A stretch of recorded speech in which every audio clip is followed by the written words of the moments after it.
And all right, we are live tonight. We are talking about the Fletcher-class destroyers. Again, it's another special episode of Museum Ship Mafia, where we cover the 80th anniversary of the commissioning of a World War II Fletcher-class destroyer. Tonight, it's going to be, let me pull the picture up, the USS Johnston. This guy right here. So it's an iconic warship, the destroyer USS Johnston, that took part in the Battle of Leyte Gulf, October 1944. That's what we're going to be covering tonight. So we're happy to have you join us. My name is Ken Stano with the YouTube channel History X, and some other people that you see along the bottom of the screen include Shane Stevenson from the Buffalo Naval Park. He's the third from the left. Between the two of us, John Epp, curator, USS Slater out of Albany, New York. YouTube channel. If you want to check out their stuff, simply search for the USS Slater. Next, we got Connor Kilgore out of Thunder Bay, Ontario. And he is also one of the administrators for the Museum Ships Facebook group. He's right in the middle. And he's also going to be working behind the scenes, spinning the dials, pulling the levers, answering your questions, and any comments that you guys have to make. He's the one that's going to make that magic happen. Next is Tim Nesmith, superintendent from the USS Kidd out of Baton Rouge, Louisiana. To check out the Kidd's content, simply go on YouTube and do a search for the USS Kidd Veterans Museum, or check out their website, usskidd.com. Next to Tim, also down in Baton Rouge, you got Park Stevenson. He's been on the show before, always has a lot of interesting stuff to say. And tonight, of course, since we're talking about the Johnston, and he was there, why not have him along? And then last but not least, some guy by the name of Victor Vescovo, who I might as well just dive into it right away. Since he was nice enough to join us tonight, Victor, I'm going to everyone has to indulge me here, because I need to tell you about this guy.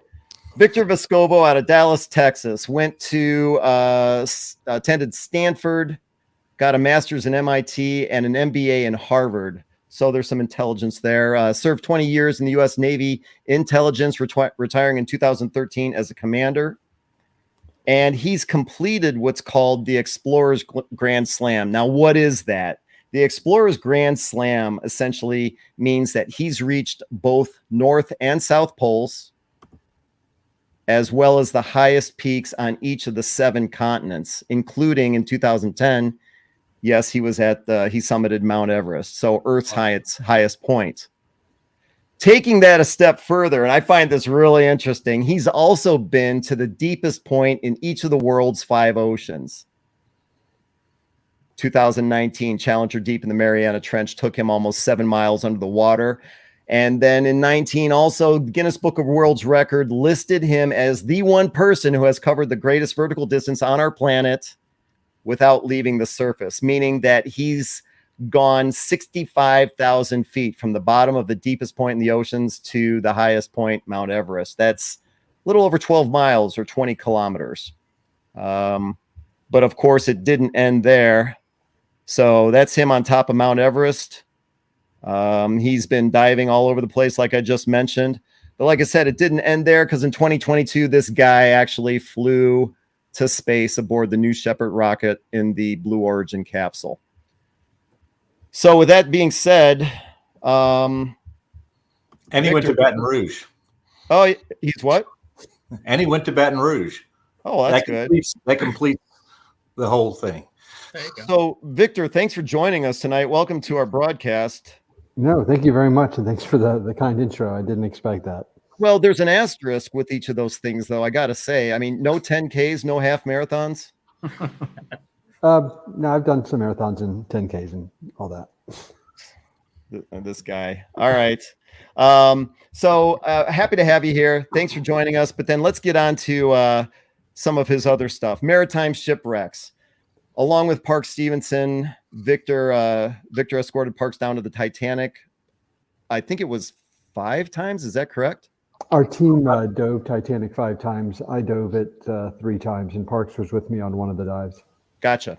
And Victor was the only one to do it solo. And that was probably the most dangerous dive I ever did. Really? Yep. Well, we'll need to learn a little bit more about that, but I wanted to mention a couple other things here. You also dove to the wreck of the French submarine. Yeah. Is it Minerve twice?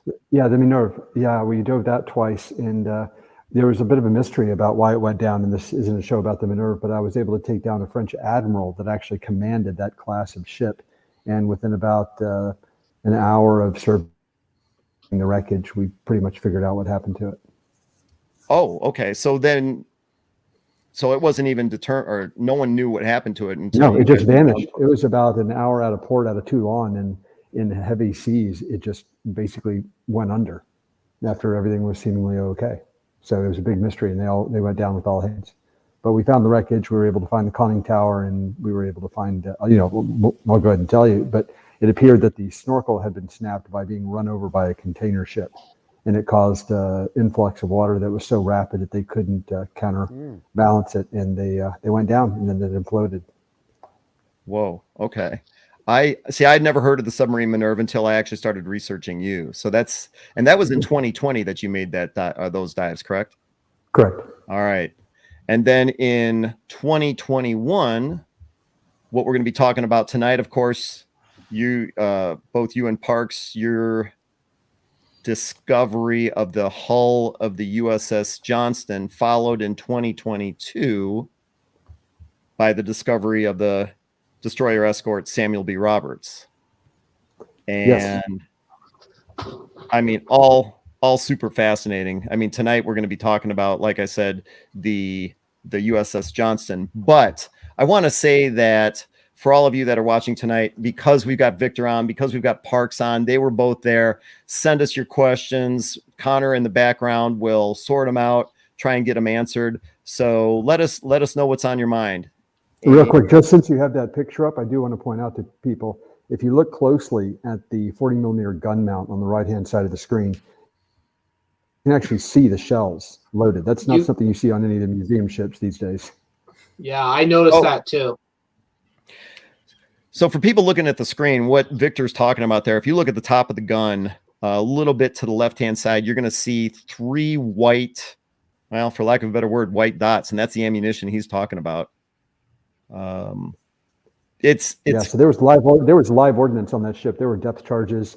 The 40 millimeters had the ammunition loaded up. 20 millimeters the ships went down fighting. So that was a very interesting wreck, and we weren't really sure if the ordnance was still live or not under those pressures. And after that long, it was anybody's guess what could happen. So it was a little bit tense when we were getting really close to the wreck. Hedgehogs were there, and there was at least a couple of unexploded Mark VI depth charges. Yep. Well, then I'll tell you what, since we're talking about it, Parks, if you don't mind, why don't we jump right into it? The USS Johnston. And you know what? I mean, I'll let you take over. I got a series of pictures, of the Johnston here being launched. Yeah. 27 October 1943. USS Johnston was launched out of the Seattle Tacoma shipyard. I'm sorry, she was launched before then.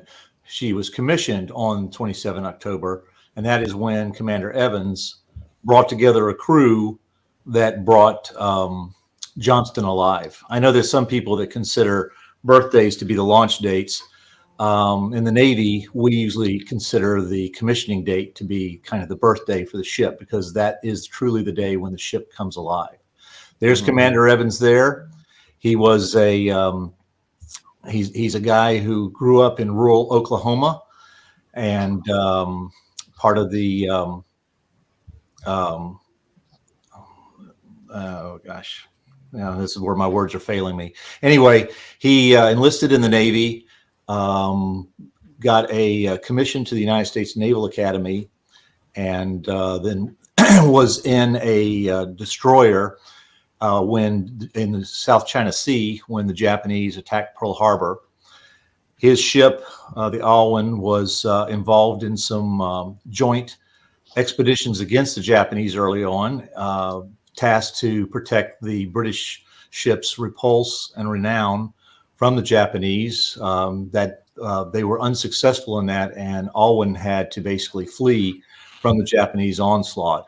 It was there that Evans really firmed up his mantra that if he was ever given command of a fighting ship, he would never run from the enemy. And on the commissioning date here, he told the crew that now that he had a fighting ship, there was no, he would never turn and run from the enemy. He said he was going in harm's way, and if anybody didn't want to follow him there, they were free to get off then. No one did.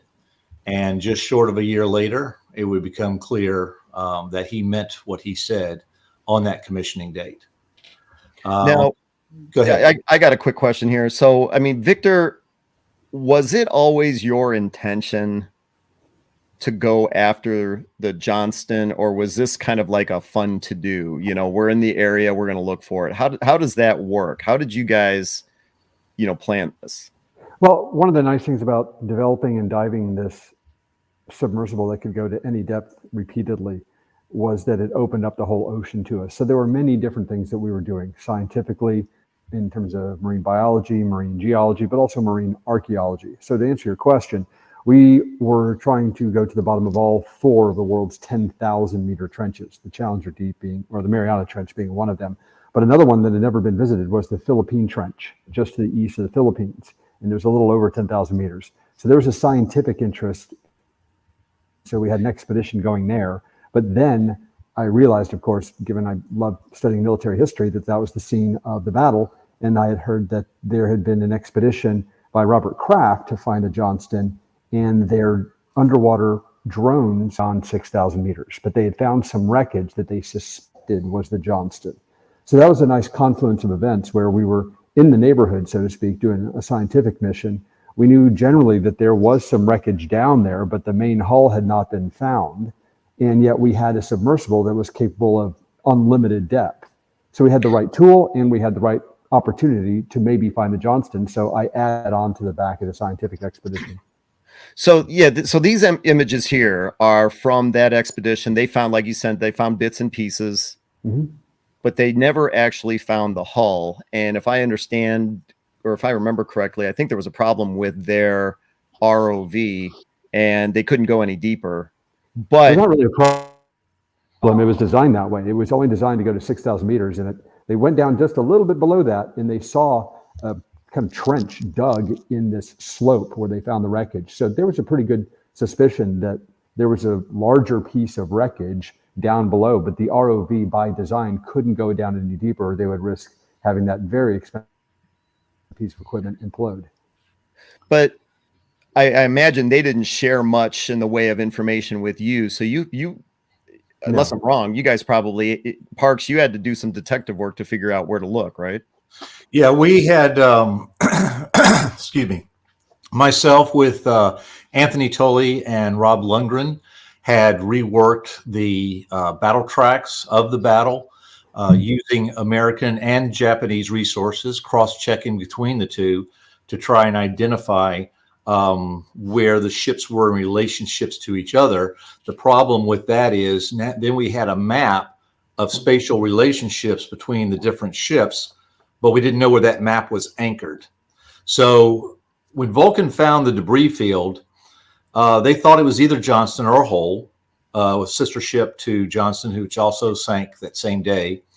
And looking at their imagery, and then coming out to the Kid, that was my first exposure to the Kid. Victor and I flew out in May of 2020, right during the height of the pandemic. Victor flew his helicopter directly into Baton Rouge, and we went to the Kid, which was closed down to the pandemic at the time. And based on conversations with Tim aboard the ship, we identified this one beam, this one uniquely shaped beam aft of Mount 54 that showed up in the wreckage of one of the mounts in the Vulcan imagery. That mount had an intact barrel, and we knew from the battle reports that Hull had taken a Japanese shell, hit the barrel of her Mount 54 and broke it in half.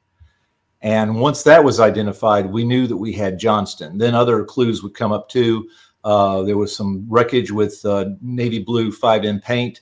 There was the training ring from Mount 55 ripped out of the main deck. It was undamaged aside from being ripped out of the main deck. And we knew from Hull's battle account that she took a shell right onto her training ring, which froze her 55 mount in train. And so we knew we had Johnston. But again, where was Johnston? Pressure drop had transited the area the year before and had created a very high resolution bathythermic map of the ocean bottom. And so we started to look possible likely places that we could find. And it was very tricky because we were looking at the edge of the trench in the Philippine Sea. In other words, the wreck could be at 6,000 meters. It could be at 9,000 meters. Now, Vulcan had found wreckage at 6,000 meters, and it could have been close to the edge where the hull, and like Victor said, there was a mark where a large body had slid down a slope, could have gone all the way down to 9,000 meters. We had no idea. But we needed to find the debris field that Vulcan had found. We needed to re-find that. And the only thing that we had as far as information from Vulcan was the depth of that debris field. And based upon that depth line, and that narrows it down to 20 nautical miles, basically, where the wreckage could have been. 20 nautical miles is still too large an area to cover when you don't have a large area search capability.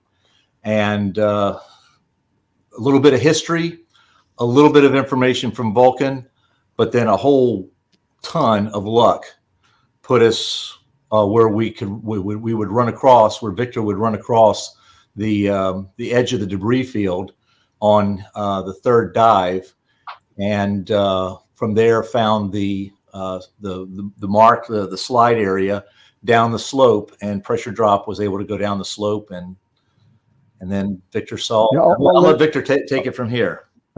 I'll just interject real quick. A common question we get is, well, if you were able to make a map of the seafloor, why didn't you just use the sonar on the ship to find the wreck? You can't, because to a sonar, especially operating at that extreme range of 6,000, 8,000 meters, a rock looks like a piece of wreckage, and a ship can look like a big ridge or something like that. You can't differentiate it. And many people sometimes think that sonar can detect differences between rock, sand, and metal. Well, they can't.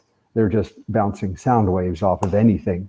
Now, when you get really close with a very short range sonar, metal does give off a little bit of a harder return. So you get a little bit of differentiation, but not a lot. So we had to physically get it. But the key piece of information was that Vulcan, in the open source, published the depth that they found that wreckage. So we basically drew a line on the bathymetric chart of where that would be. And then we had to decide whether to go north or go south along that line in a general area. And so in the first couple of dives, we kind of went the wrong direction, and then we changed direction, and that's when we picked up the blood trail of the wreckage and were able to find the debris field. And once we found the debris field, we were then able to locate the trench that the majority of the wreck dug as it slid down another several hundred meters. Although, to be quite frank, we had no idea how deep it went down. I mean, we were joking in the sub on the way down. We said, we could be doing this for 1,000 meters, but eventually we did find it, and it had not just come to rest, but it was unusual because the bow was pointing back upslope.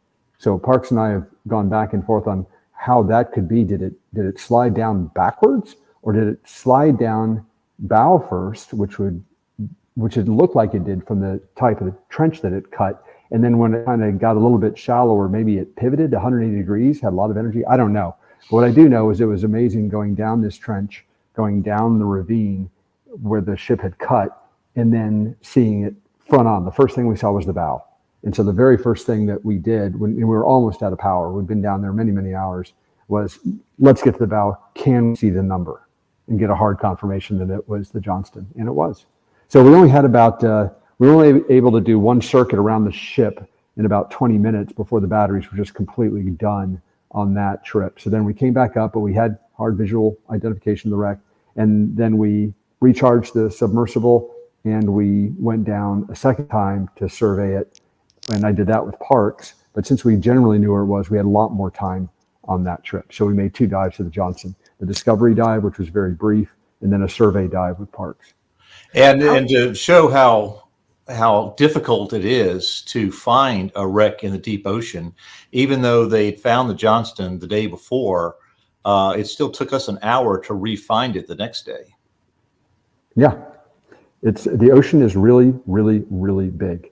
It's very difficult to find anything on the seafloor. And the best analogy I can make is go into a national park with a flashlight and then try and find something. And that's all you got. That's pretty similar because the maximum range of the sonar on the submersible is about 120 meters. That's it. And so, it's a little bit of blind man's bluff, and a lot of luck was involved, but we were very fortunate.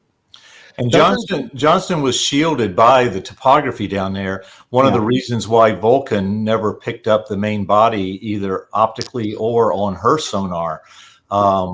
Looking at the sonar map that the Vulcan would share later, Johnston lay in a black area, and that was basically an area of shadow to her sonar.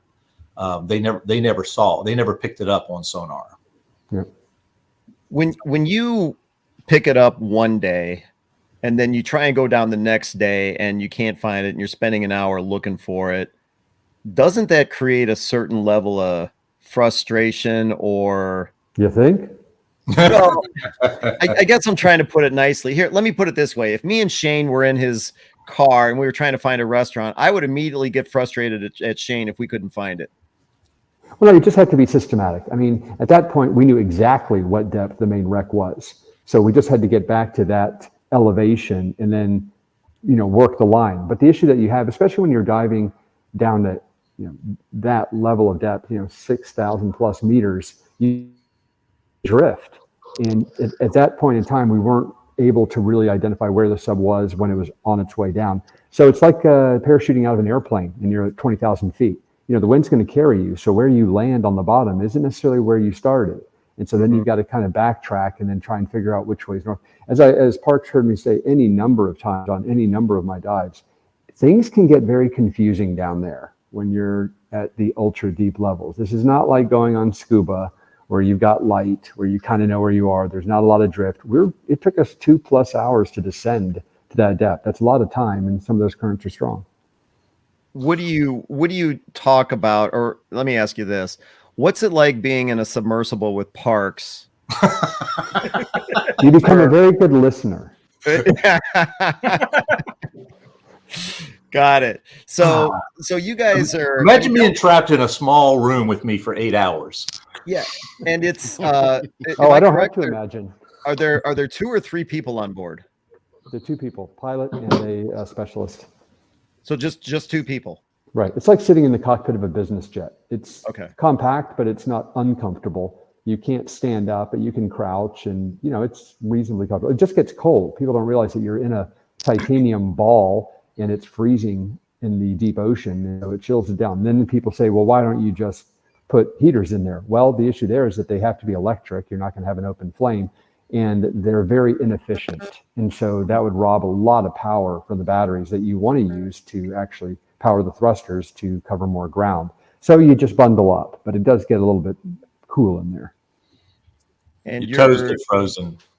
Parks, if I remember the last time, or one of the times we had you on, do I remember correctly? It's about a 7 or an 8 hour trip. Well, total mission time can be about 8 hours. Okay. Well, that's to the Johnston, to the absolute bottom of the ocean, the Challenger Deep. That's about a 12 or 13 hour mission because it takes 4.5 hours to get down, a couple hours on the bottom, and then 4 hours back up. Yeah, it's a long day. Yeah, and then how long to recharge the batteries so you can do it again? Overnight. Oh yeah. Yep. Okay. Plus other inspections too. When you when you take a vehicle that down the depth, you always want to check it over when it comes back. Mm-hmm. Before we move on, because I want to have Parks kind of talk us through some of these pictures, and Victor, you too. But before we move on, John from the USS Slater, Shane from the Buffalo Naval Park, Connor, did you guys have any questions for these two?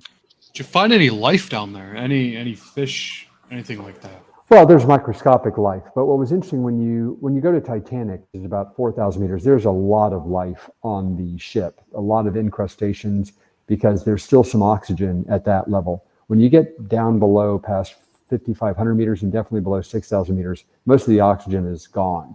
And so that's when you look at these wrecks, they look almost pristine like they were when they went down. And it's because there's really no rust because there's no oxygen, and there's no animals because there's no oxygen. And so they're very well preserved. Yeah, there's Titanic encrusted with so-called rusticles that are eating the iron that the ship was made out of. But you don't see that on the Johnston or the Samuel B. Roberts because there's no oxygen. Yeah, the only real corrosion you would see, and I call it corrosion, it may not really be corrosion, was where the ship was damaged or burned during battle before she sank. You see her hull number there is on a strake that was undamaged, and it looks as freshly painted as it was in 1944. Yep. But if we go to a picture like this, let me see if I can find this. Andy B. Roberts looks so well. Okay, so here there was damage there. There was fire. You can see the whaleboat davit is sticking into the captain's import cabin. That's it. And everything's relatively intact except where it suffered damage during the battle. I mean, you're going to get some organics, but if you compare this to the Titanic, it's night and day. Yeah. And when you went to the Titanic, that had been, what was it, like 14 or 15 years before after anyone had been down there for a period of time? So you guys were down there to kind of survey what the extent of the or what the condition of the wreck was, correct? Right. It was the first manned mission in 15 years. There had been an earlier one that had used robots, but we were the first people to actually be on site down at the wreck in 15 years. And yeah, that was the objective. And we did it with National Geographic and with NOAA, and they wanted to know what the condition of the wreck was. And we did some scientific collection as well. Yeah, I had been on the previous manned mission, and so it was 14 years between the two. And then in 2010 was an extensive mapping expedition just using ROVs. So nobody had seen that wreck in 9 years. Hey, Parks, did you notice any difference between the two wrecks in terms of rusticles? The two wrecks, you mean between Titanic and Johnston? No, between Titanic, in between. In between visits. Oh, yes. Yes. It's a continual degradation on that wreck. Okay. And actually, we talk about corrosion and we talk about the rusticles.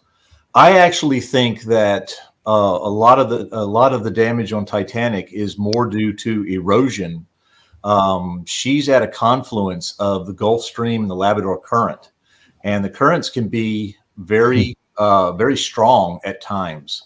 And I've seen if you look at the pattern of damage to the Titanic wreck, the port side, which is primarily facing against the force of the current, is a lot more damaged than the starboard side. Starboard side is a little bit more sheltered.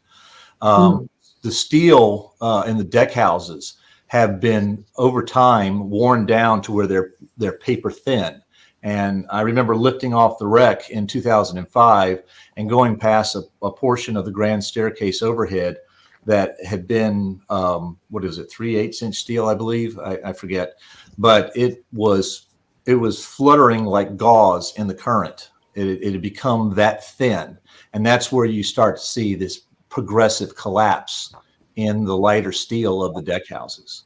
But you don't see anything like that down in the Hadal Deep in this environment on Johnston or Sammy B. Yeah, but that comment, Parks, about the current, that relates back to the comment I made earlier about the Titanic being the most dangerous dive I ever did. It was because the currents of Titanic could be so strong. On the solo dive that I did, it was about almost a knot to a knot and a half current. And the reason why that's important is that that's also the maximum speed of the submersible. So at times, just to hold position, I was at maximum power. And if the current ever moved in an odd way, which it does a lot around Titanic because of all the structures, it can push you into the wreck. And the number one danger that you have when you're diving a wreck is entanglement from the cables, whether they're steel or even rope, because you can't go out and untangle yourself. And if you get entangled in a wreck, it's a really, really bad day. So that's why the Titanic wreck, especially being solo, which I probably not the best idea I ever had. You have to have your eyes inside the submarine, looking at the sonar and looking at your instruments to make sure everything's okay. But you also really need to be looking outside, and so you're constantly switching your gaze between inside and outside, and you might miss something. So that was a pretty nerve-wracking dive. The Johnston and the Samuel B. Roberts, the currents were much more sedate, and so it wasn't as dangerous. Why on earth do a solo dive? Well, no one had ever done it, and I get asked a lot why would, because I dove the submarine quite a bit solo in the early days. One, I was being a test pilot. I didn't want to risk a passenger, and I could take risks with the submersible when we were perfecting it that I would take, but I would never take when I had someone else in the sub. And honestly, I wanted to go down the Titanic because no one had done it, and I get a lot of satisfaction just by having me, my machine, and then a wreck or something historical, or even a trench. It's just me in the environment. I like to climb mountains solo as well. That's just part of it. So it's a personal thing, and it was a really special experience to be down at the Titanic, just me in my sub with the wreck, no one else. It was intense.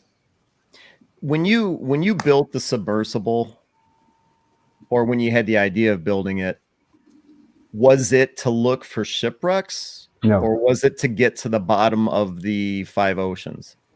It was primarily designed as a technological demonstrator.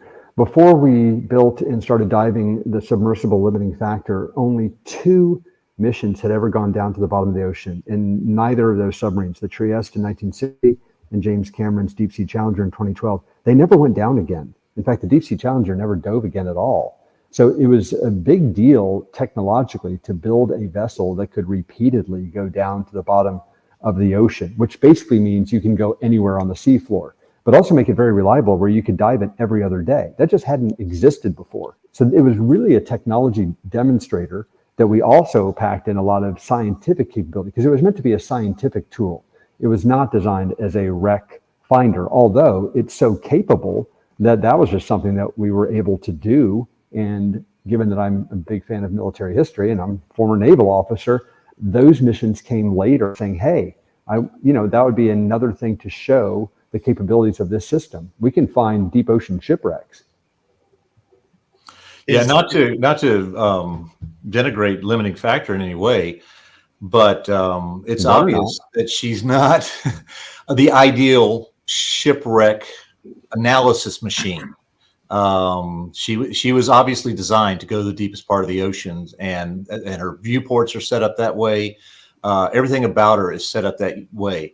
It was a little bit of a challenge to view and analyze a shipwreck from limiting factor, but then again, it was the only vehicle in the world, the only vehicle available that could allow a manned mission down that deep. So you make do with what you have. The next generation of submersibles are going, if I can say, Victor, are going to be accommodate shipwreck exploration and search a little bit better.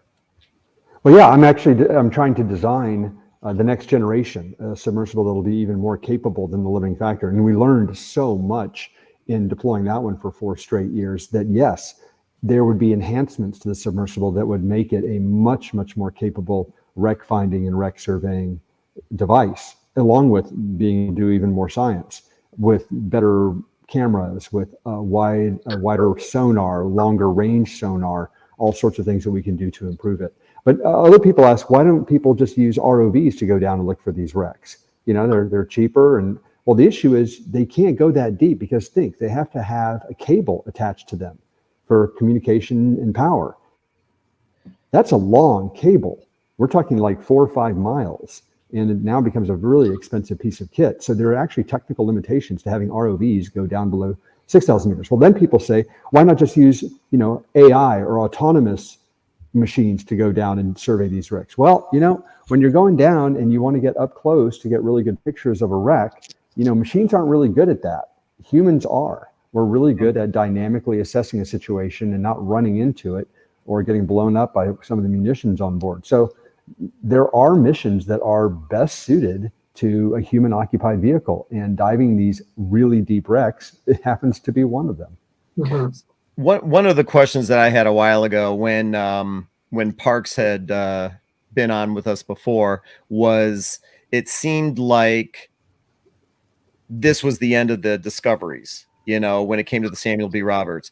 The Gambier Bay still hadn't been discovered. And my question was, well, is anyone going to be looking for these? And Parks' answer was, well, no, because pressure drop, if it wasn't operating, and I think you were thinking about selling it at the time, it's like, so no, there wasn't another vessel out there that could do it. But then you just said a few moments ago that you're working on the next generation. Yeah, that'll take about 3 or 4 years to design and build a next generation submersible. That's how long it took to do the first one. But I see this question come up, and there were really only two people really passionate about finding deep ocean shipwrecks, particularly military ones, and that was the former founder of Microsoft, Vulcan. I'm blanking on his name. Apologies. And he passed away. So that. Oh, Allen. Yeah. Oh yeah, Paul Allen. Right. Yeah, Paul Allen. So he passed, and that funding went away. Look, what people need to understand, it is extremely expensive to operate deep ocean research vessels. And so I did this all on my own. There was no funding for it. I didn't partner with Discovery Channel or National Geographic or someone, because has its own issues. So I just funded it. And now that I've sold the system and got a lot of my capital back, so I can keep doing the technological development, which is really the primary motivation that I have for doing marine activities, is to push the technology forward, is I don't know that there's anyone out there that's willing to fund it. And it's really, really expensive. Well, Forbes mentioned in an article that the submersible itself was 30 million. Is that accurate? More. No, it was more. It was more. All right. And then Forbes mentioned also that the vessel, the support vessel here, let me pull it up here, pressure drop was 20 million. Yeah, that's about right. But the real kicker is the operating cost. Yeah. Ships are operated 24/7, 365. And that meter, it's like being in the world's most expensive taxi, and that meter never stops. So that's really the killer. And we were running it hard for 4 years, doing all these scientific missions all around the world, and then doing spec dives as well. So yeah, it can get pretty expensive pretty darn fast. So when you go down there the next day, you can't find it for an hour or so. Is that in the back of your mind, thinking it's like we're wasting battery, we're wasting dollars, we're wasting people's time? No, you got to be patient. I mean, I was a hardcore mountain climber for 25 years, and you have to be patient. You're going to have bad weather days. You're going to have things go wrong. It's part of exploration. And if you're not a patient person, you should not be involved in exploration. You're going to have dry holes. You're not going to have permits agreed to. You're not going to have something work on a good day. We actually went to Titanic twice. The first time Parks and I went out to Titanic, we didn't even dive because a hurricane came up and prevented us from ever deploying the submarine. So we had to come back 2 years later. So you just have to take it in stride. And I always get asked about, especially about Titanic, what are you thinking about when you're down there? Isn't it just amazing to be there? And you're asking, well, what do you think when you're not finding it? Are you worried and stuff like this? When you're in a dive like that, you are totally focused on the mission. I'm the data acquisition guy. I've got my eyes out the whole time. There's no time. Emotion doesn't come into play during that time. When we were down there for an hour looking for Johnston, we were looking for Johnston. We had no thought about, oh my gosh, where are we going to find it? The only thought was, what route do we take next to find it? You're just thinking about getting to the wreck. You're not worried about all that stuff. All that stuff comes later. But the whole time that you're down there, you are focused on why you're down there. Otherwise, it's a waste of time. Well, then let's go through these photos. These are images that you provided to me a long time ago. Almost, could it have been? Well, 9 months ago. Oh, it was, yeah. Anyway, it's funny that they show the bow of Johnston on the right there. I was showing the ship to a guy today, and I walked up on the bow with him, and I was telling him about the ship. And walking up on the bow, I said, well, this is just your typical bow, but I swear every time I walk up on the bow of Kidd, I always think of I'm hovering just up there looking down on this. That's what Bow of Johnston always means to, or Bow of Kidd means to me, is this picture that I took down the bottom. That's from the viewport, and the limiting factor looks straight down onto the bow of Johnston, and they're identical. So it's a little surreal. Every day that I walk the decks of the Kidd, I'm also walking the decks of Johnston as well. But anyway, would you like to talk about these? There's the forward two mounts, mount 51 and 52. The numbers, the first 5 indicates it's 5-inch gun, and then they're numbered 1, 2, 3, 4, 5 on the way back as the Fletchers were set up. Johnston's mounts are pointed to starboard. They were taken out about an hour before the ship went down. And in fact, in that picture right there, if you look at the side of Mount 52, you will see a hole. That is where a shell went into the mount and just about killed everybody in there, went out the back side of the mount and exploded. 40 millimeter mount, that's the forward starboard 40 millimeter mount. And because it's a 40 millimeter, it starts with a 4. So that's Mount 41. You can see the ammunition lockers below the 5-inch mount are all burned out. Mm-hmm. That was a huge fire in that area, and during the battle, late in the battle, that fire would drive Commander Evans from the bridge, and that's when he would go back aft and stand over a scuttle leading down to the aft steering room, giving steering commands to the ship from back aft. Are you guys, when you're down there and you discover, well, you relocate the hull? I mean, you're taking video, you're taking pictures, but are you able to actually stop and think or notice or make a conclusion? Oh, wow, there's a hole in the side of that gun mount. No, I know where you're going. A lot of times you don't see all this detail. Okay. I had to watch the imagery multiple times before I could start to pull details out.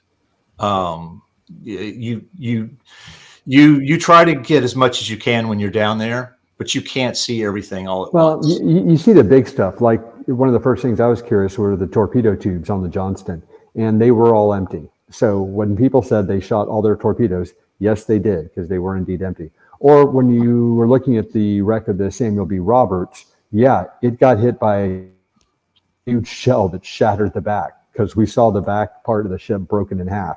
So the big stuff you catch, but I think Parks is right.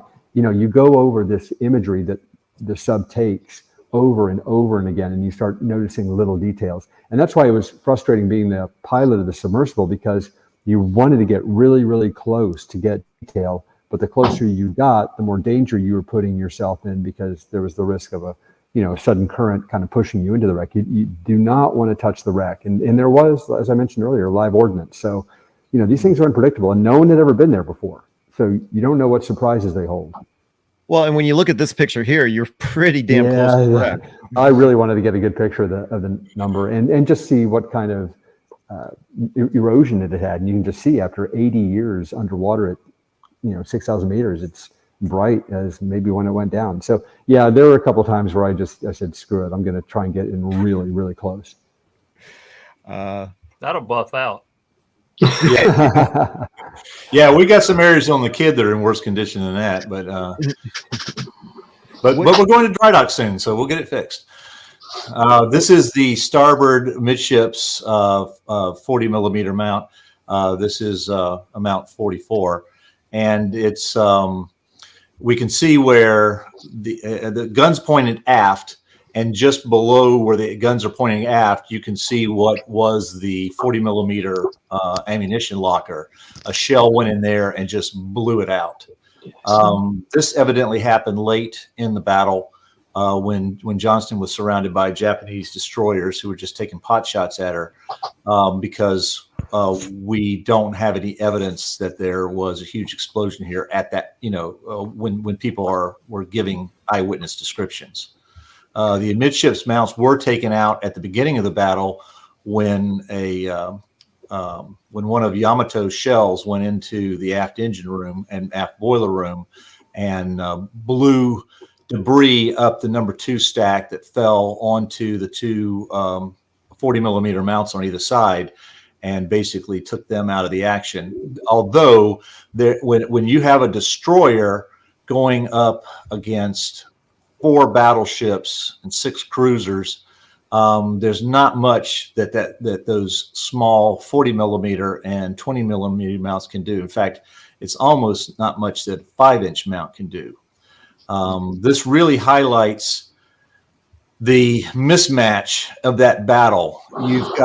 You've got Taffy 3's destroyer escorting, not and a destroyer escorting, that went up against these battleships, 5-inch, 3-inch guns against 14, 18-inch guns. No, and I don't think it's a wives' tale, but if you actually weighed a single turret from the battleship Yamato, it weighed more than the sum total weight of the 4 Fletcher-class destroyers. Oh no, it weighed more than Johnston. Okay. One Fletcher. One Fletcher-class destroyer, right? A single turret. Yeah, so it's just extraordinary, the mismatch that happened. But it wasn't necessarily important that they be able to take out these ships. They distracted and irritated the Japanese for so long and caused them to do a stern chase that they ate up all the time that the Japanese had. And eventually they got so frustrated that they did a lot of damage, quite frankly, with their torpedoes that they left. One thing that you will learn in these military engagements is logistics. Most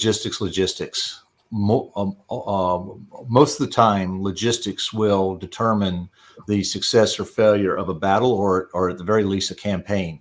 The Japanese, when they enacted Operation Shogo to interdict MacArthur's liberation of the Philippines, they did not plan a logistics train as part of that. They had all strikers and no resupply.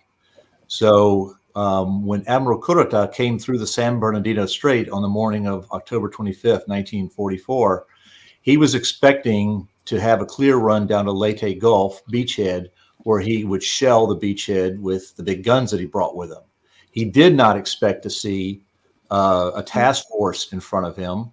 And at first he thought it was Halsey's 3rd Fleet carriers, because the Japanese didn't know that we had these little Jeep carriers, these baby carriers, the CVEs, which caused Kurota to panic and order basically an all-out attack. The Japanese attack was not coordinated in the least. It's just like, everybody go for it. The cruisers went in first because they were the fastest. The destroyers ranged out to the west to try and flank the carriers. And then the battleships kind of lumbered on in with Yamato and Nagato hanging back as basically their command center. Johnston, Commander Evans aboard the Johnston, would size this up. And even before orders were sent out from the task unit commander, Admiral Sprague of Taffy 3, he turned toward the nearest threat, which was the cruiser line coming down, led by the Japanese cruiser Kumano. He would aim right for her, drive as close as he could into her, and then fire all 10 of his torpedoes in one spread, hoping to take out the lead cruiser, which he did. Blew the bow off Kumano. Kumano came to a dead stop, and her sister ship Suzuya stopped alongside to assist. In that one action, Johnston had stalled the first and most immediate threat to Taffy 3, buying Admiral Sprague time to put Taffy 3 on a getaway course. And that's what Evans would do for the rest of the battle. He would be where the Japanese were trying to get to and act as a spoiler, taking hits along the way until he could take no more. And eventually Johnston sank.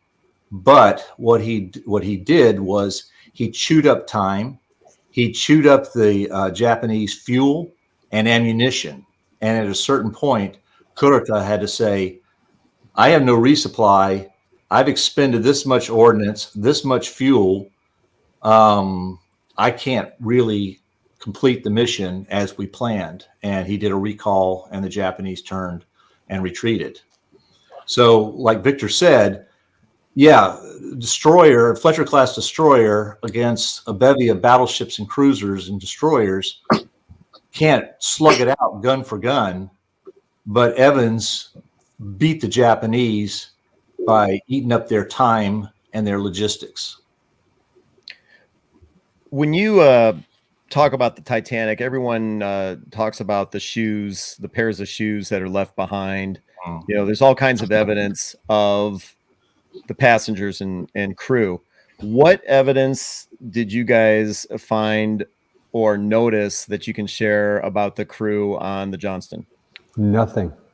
I personally don't recall seeing anything that was a uniform or shoes or anything. I think part of it may be that there's, another 30 or 40% more pressure at the Johnston than there was at Titanic. So that salt water was just pushed into anything remotely organic, and it would degrade it and it would dissolve it. So there was nothing. Yeah, and just like Titanic, there are no bodies there, and but I didn't even see any clothes there. Did you, Parks? Well, I want to say, and this question comes up all the time, I have never seen human remains at a wreck site to this day. I know that human remains have been found in some shallow water wrecks like the Hunley, the U-166, and some others. But in these deep ocean wrecks, I haven't seen any human remains.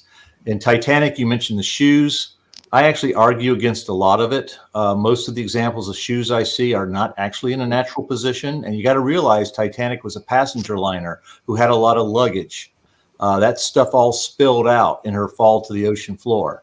Titanic fell 2.5 miles. Johnston and Sammy B almost double that. As a ship as a ship that is fully flooded, fully equalized, as she's going down, you've got a lot of water flowing across and through that wreck. Anything lightweight is usually washed out on the fall down to the bottom and deposited on the ocean floor. In the case of Johnston, in her debris field, going through both the Vulcan's imagery and our own, the only human evidence I saw were 2 helmets. Now, I cannot say that they were attached to a body because helmets were mounted around the ship. There were helmet bales around the gun mounts. Who knows where the helmet came from? It's just another piece of debris from the ship. But as far as something that you could identify saying definitely there's a body there, I've only seen one instance, not at Johnston but at Titanic. I've seen only one instance where it probably does indicate that a body landed there. And when I say landed there, I mean the person didn't die on that spot on the ship. These shoes were found on the ship, but in a place where a person wouldn't have been. A body had to have settled in that place and then wasted away. So no, we haven't seen human remains. After all right, who's got the dog? What? All right. So after you guys complete this expedition and come back home, how do you deal with the excitement or the high that you get? I mean, Victor, let's just say you're flying back, you're in the middle seat of a coach, and how do you not tell people about this? Hey, I was just at the Titanic, or I just discovered the deepest shipwreck known to man. I mean, how do you guys handle that?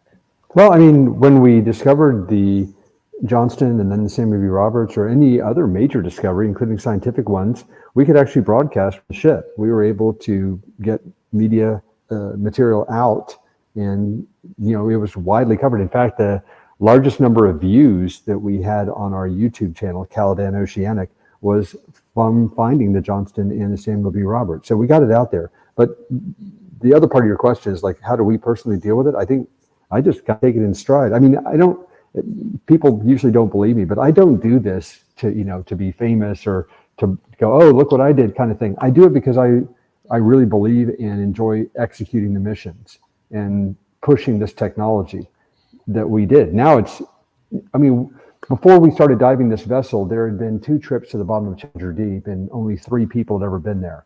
And more people had walked on the moon than had ever been at the bottom of the ocean. Well, that's not true anymore.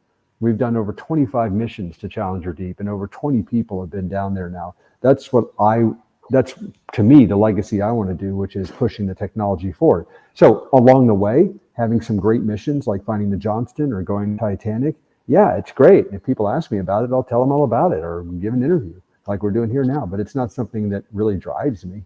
I'm much more of a nerd. I just want to push the tech. Yeah, that's the best thing about diving with Victor. He geeks out with me. We have some good geek out sessions. And speaking for myself, coming off the mission is the beginning of my work. I have to do the analysis. And so I go right from the dive into the analysis of the wreck. And that takes me months, if not years. I still haven't finished the Sammy B. Roberts analysis yet. Of course, another ship, the USS Kidd, kind of got in the way, but I'll get there eventually. Yeah, I had the best job. I just get to pilot the sub and go on these awesome missions. But then, when you're writing the checks, I guess you can pick what role you do. When, Victor, you've been with us since we kicked off this broadcast. So I want to be sensitive to your time, but I wonder if you'd be able to let people know where you were today. Yeah, that's a great point. Actually, this morning, I was at Arlington National Cemetery. The family of the last survivor of the USS Johnston, Carlos Cerna, passed away several months ago. And this morning in Washington, D.C., he was interned with full military honors. There was a rifle squad. He had a 3-gun salute. There was a Navy chaplain. There was a Navy bugler that played taps. His extended family was there, not just his children, but his grandchildren and his great-grandchildren. And this was a man that was blown off the deck of the Johnston in the final part of the battle, went into the water, was in the water for 52 hours, and saw many of his shipmates be killed or dragged underwater by sharks or barracuda, and he survived. And to see his whole extended family there paying tribute to them, and the people were crying, and they obviously cared deeply for this man who lived to be 101 years old, but he was the last man. And the family invited me there because they told me that it was appropriate for me to be there as a naval officer and as the person who discovered the ship that he served on that was such a big part of his life. And they told me that he was aware, even at the age of 100, when we discovered the Johnston, that we had indeed found it. And they said it made him so happy that we had found the wreck. And that kind of moved me as well. And so for this morning, I was part of that extended family. And I think it just helped things come full circle, where this 23-year-old individual who was a radio man, who was in his bunk when the battle started, but obviously then went to his battle station and fought as a radio operator, then we found the wreck, almost 80 years later, and I was a part of that. And we were all Navy family, and it was a very moving experience. Was he the only survivor that was around when you actually made the discovery? Yes. He was the only one. Mm-hmm. Oh.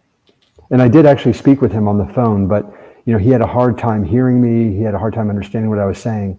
But I was told by his family that they showed him the pictures of the ship from the mission that Parks and I went on, and they said that he was extremely happy that we had found the wreck, and the family was happy as well. They said it gave them such great closure and respect for what their father, grandfather, great grandfather did in the battle, because you could just see the damage and the horror that the ship went through.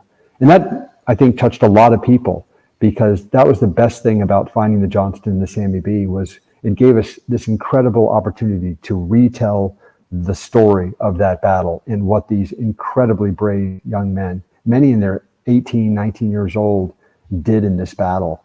And so many younger people have no idea at all about what these people did in World War II. And then they get interested, and we get to tell the story. And I'll add to that immediately after we found the wreck in March of 2021, took the imagery and sent it to Jim Hornfisher, who had written the book, the seminal book, Last Stand of the Tin Can Sailors, which is, must read for every destroyer enthusiast. And Jim was in the terminal stages of brain cancer at that point, but he got to see the images of Johnston before he passed. And his son said how important that was to him. And even though he wasn't crew, he's part of this history. Yeah, if anyone isn't aware, there's an incredible book called The Last Stand of the Tin Can. Say it was like Park said, James Hornfisher, who passed away, I want to say 3 years ago. It was in 2021. Okay, all right, so 2 years. I mean, not long. Fantastic author. It's a fantastic book. If you get the chance to check it out, if you find this type of thing fascinating, it's definitely, as Parks mentioned, a must read. It's a great book. So definitely check it out.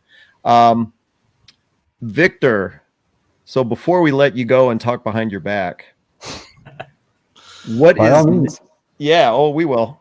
What is next for you? You said it takes 2, 3, 4 years for your next submersible design to come along. I can't imagine someone like you is sitting on your hands right now. No, that's not going to happen. Well, it took 4 years to design and build the limiting factor, and then we dove it intensively through COVID for 4 years. So that was an 8-year mission that was incredibly intense.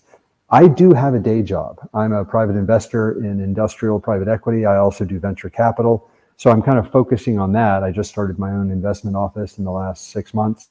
So, going back to make some money so I can fund all these different hobbies. And one of those is involving, really high-end venture capital. I'm now CEO of a biotechnology company. We're trying to cure some incurable diseases using artificial viruses. I'm also an investor and on the board of advisors of Colossal Biosciences. We are trying to de-extinct species that have passed away from the earth. And we're hoping to birth our first animal next year, which is probably going to break the internet when we announce that. And so I'm doing a lot of technology things.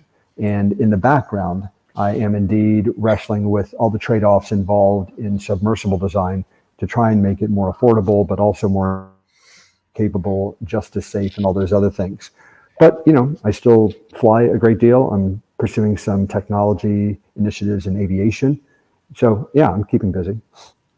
Assuming. By the way, of most interest to this group and the extended group that would be watching this is I am in the background, along with Parks and others, I am doing long range planning. Okay, if I am able to build another submersible and get back out in the ocean, what is my top 10 list for wrecks that we would go after? I absolutely want to find the hole in the Gambier Bay. And then there are several other wrecks, maybe the Shinano and some others that have not been discovered that we still want to find. The Hiryu and the Soryu, I don't think have been found either. So there's a lot of wrecks that are on my list, and it'd be great to be able to do a lot of the legwork beforehand because you don't want to waste a lot of time, when you're actually on the site. Yeah, I'm rooting for Victor on these plans and hope he keeps me around because I'm working with other historians to develop potential search plans for a long list of wrecks in the Pacific. We're concentrating on the Pacific right now, and there are a lot of wrecks that have yet to be found. So hopefully by the time he's got a submersible ready to go, we will have a game plan for finding some of these elusive wrecks. And there's a couple of Fletchers in that list. How did you guys meet? That's a great story. You tell it, Park. Well, overall, I in my Titanic dives, I knew a guy named Rob McCallum who organizes charters of various explorations, and I'd worked with him on Titanic. When Victor decided, and this is the thing that always blew my mind, originally Titanic was meant to be kind of a test dive for limiting factor because it was considered a shallow wreck.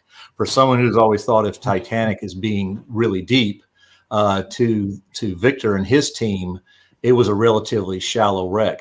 And so I guess Victor was looking for a guide to Titanic, and he contacted Rob, and Rob put my name in front of him. What we were laughing about was that our first meeting was interesting. Victor, I lived in San Diego at the time, and Victor said, well, we'll get together one time. I sometimes come out to LA, we'd go to dinner and get to know each other.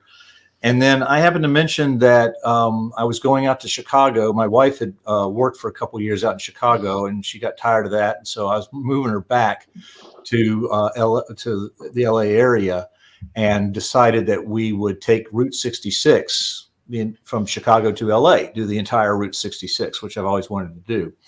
And Victor said, I'm in Dallas. If you up around the Oklahoma City area, you find me an airfield, and I'll meet you as you're passing through that area.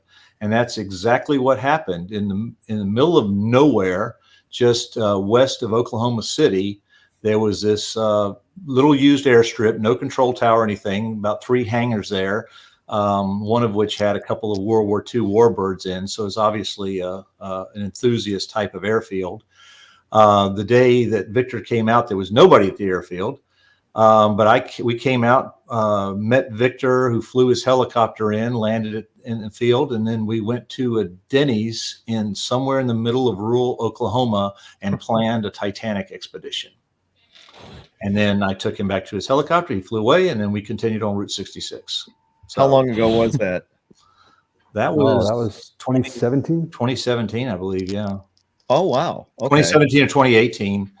Because we would go out the first time in October of 2018. Yeah. So, it was 2017 because that's the year I brought Tamara home. So yes, it was 2017. Mhm. Yep. Before we let Victor go, guys, John, Shane, Connor, what questions do you have for this guy?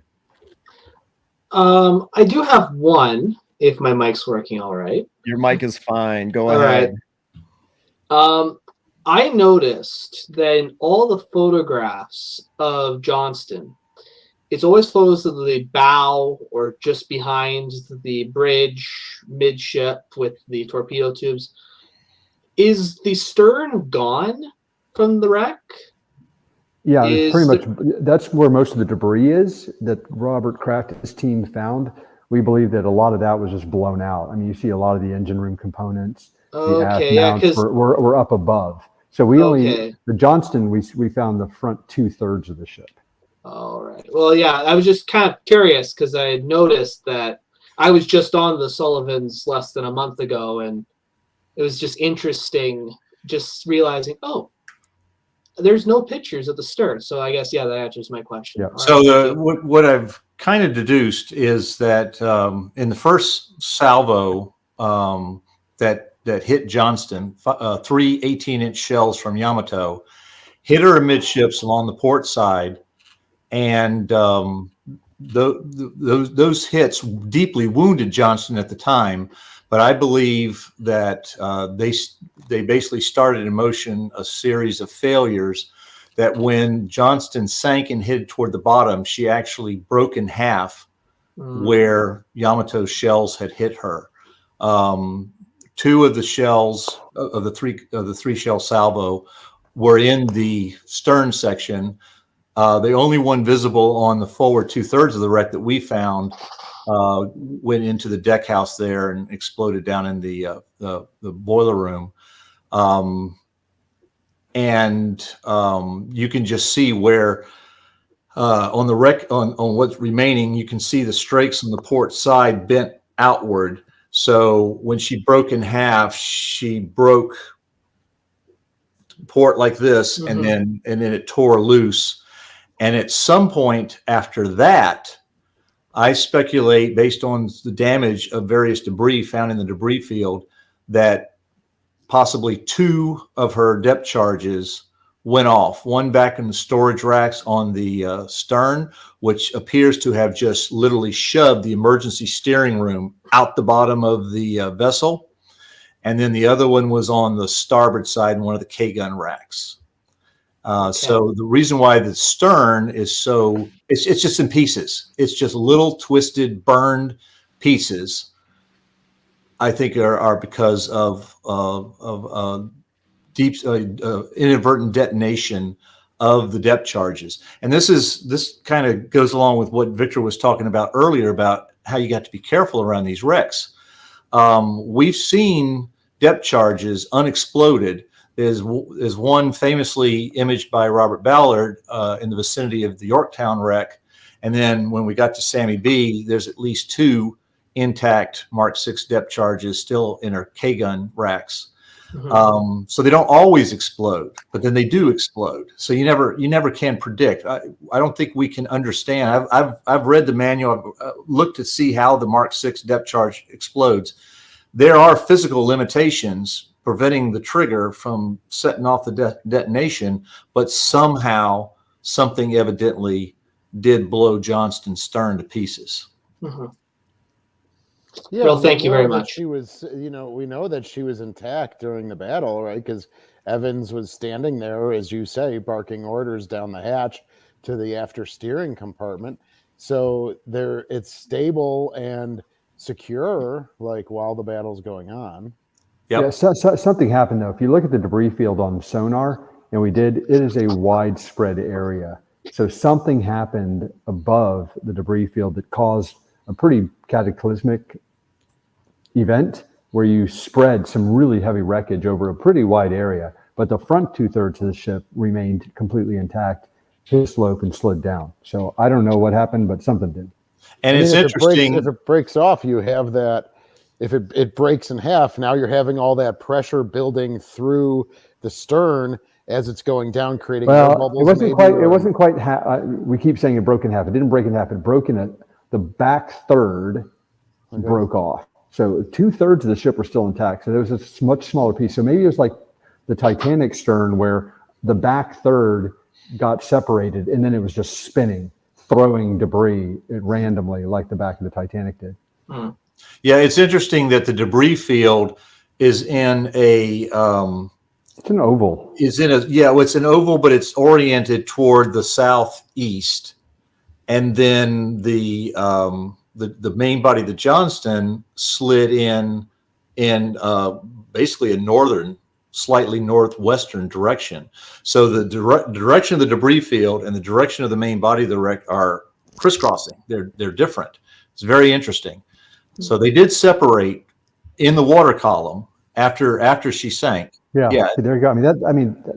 That's pretty much. It's almost like 4/5 of the ship was intact in just the back. You see that piece at the bottom, kind of bottom right, that's jutting out at 90 degrees. That piece scared the crap out of me because we were going along the side of the ship to get close and get good pictures, and I couldn't really see out that side. So I came damn close to running into it, and that's the big risk that you face of potential entanglement. If that had been a cable, that would have been a really, really bad day. But at the very last minute, I kind of caught it in terms of seeing it on a camera, and I did an evasive maneuver and got away. And that's a strake. That stern area was dangerous. That's a strake that's been peeled off the hull. So that gives me the indication of the direction of where the stern went when they separated. Yeah. It hung on to the port side a little longer before it separated entirely. And there's no damage to the aft end of the forward section that matches the damage that we see on the stern debris field. So the stern exploded when it was separated from the bow. And we're talking about 6,000 meters of depth. We did have 2 survivors in the water who felt the 2 distinct explosions, evidently from the depth charges. Now, I've looked at studies that were done during immediately after World War II when they looked at incidences where ships had gone under and depth charges that had not been safed had detonated at various depths. And if you were in the water when a depth charge went off, even within a few hundred feet of it, it could be fatal. And in fact, more than one Johnston survivor went into the water scared to death that one of those depth charges was going to go off and give, in the words of Lieutenant Robert Hagan, the worst enema of your life, as that pressure wave pushes water up forcefully through every orifice in your body. But these 2 explosions that were felt by various, more than one eyewitness described them, they wwere distant, and at worst, they felt a rumble in their belly, and that was it. So that indicated that they were thousands of feet or meters away from them in the water. So that's about the only timeline I can put on when the stern exploded. That and the dispersal of debris on the ocean floor is another indication. I think that the stern exploded around 4,000 meters depth. Mm-hmm. Okay. Any other questions you guys have for Victor? I have one, but Shane, if you have a question, you haven't. Sammy B has any. Johnson's great and all, but Sammy B. This is a Fletcher anniversary show. Yeah. Well, the Slater crew and the Sammy B crew probably trained together during shakedown. Mhm. The damage on the stern of the Sammy B. Have you determined possibly what that was?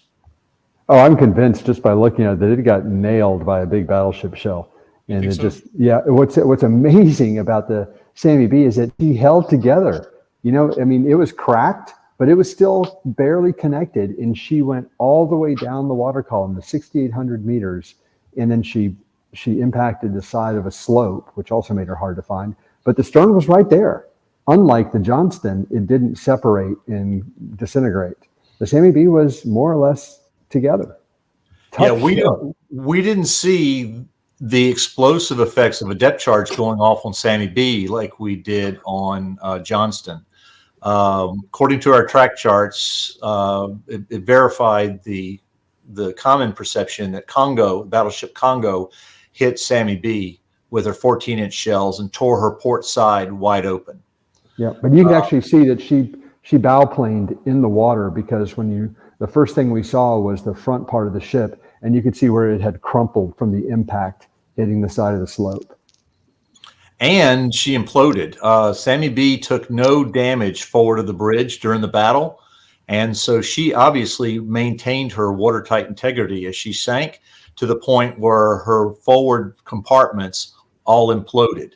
And it was very interesting for me, because it showed me what an imploded ship looked like. And when I apply that back to an analysis of Titanic, I find no implosive effects on Titanic, despite what some people have claimed. It's amazing that I think it's the pilot house. The watertight door is still dogged out. Like, they didn't leave it open. It's shut. Yeah, but that was not. As you can see, the pilot house is in pristine shape. Yeah. It flooded and equalized early, so it was not entirely watertight up in that area. Yes, there is a watertight door dog, but water came in somewhere else and equalized it.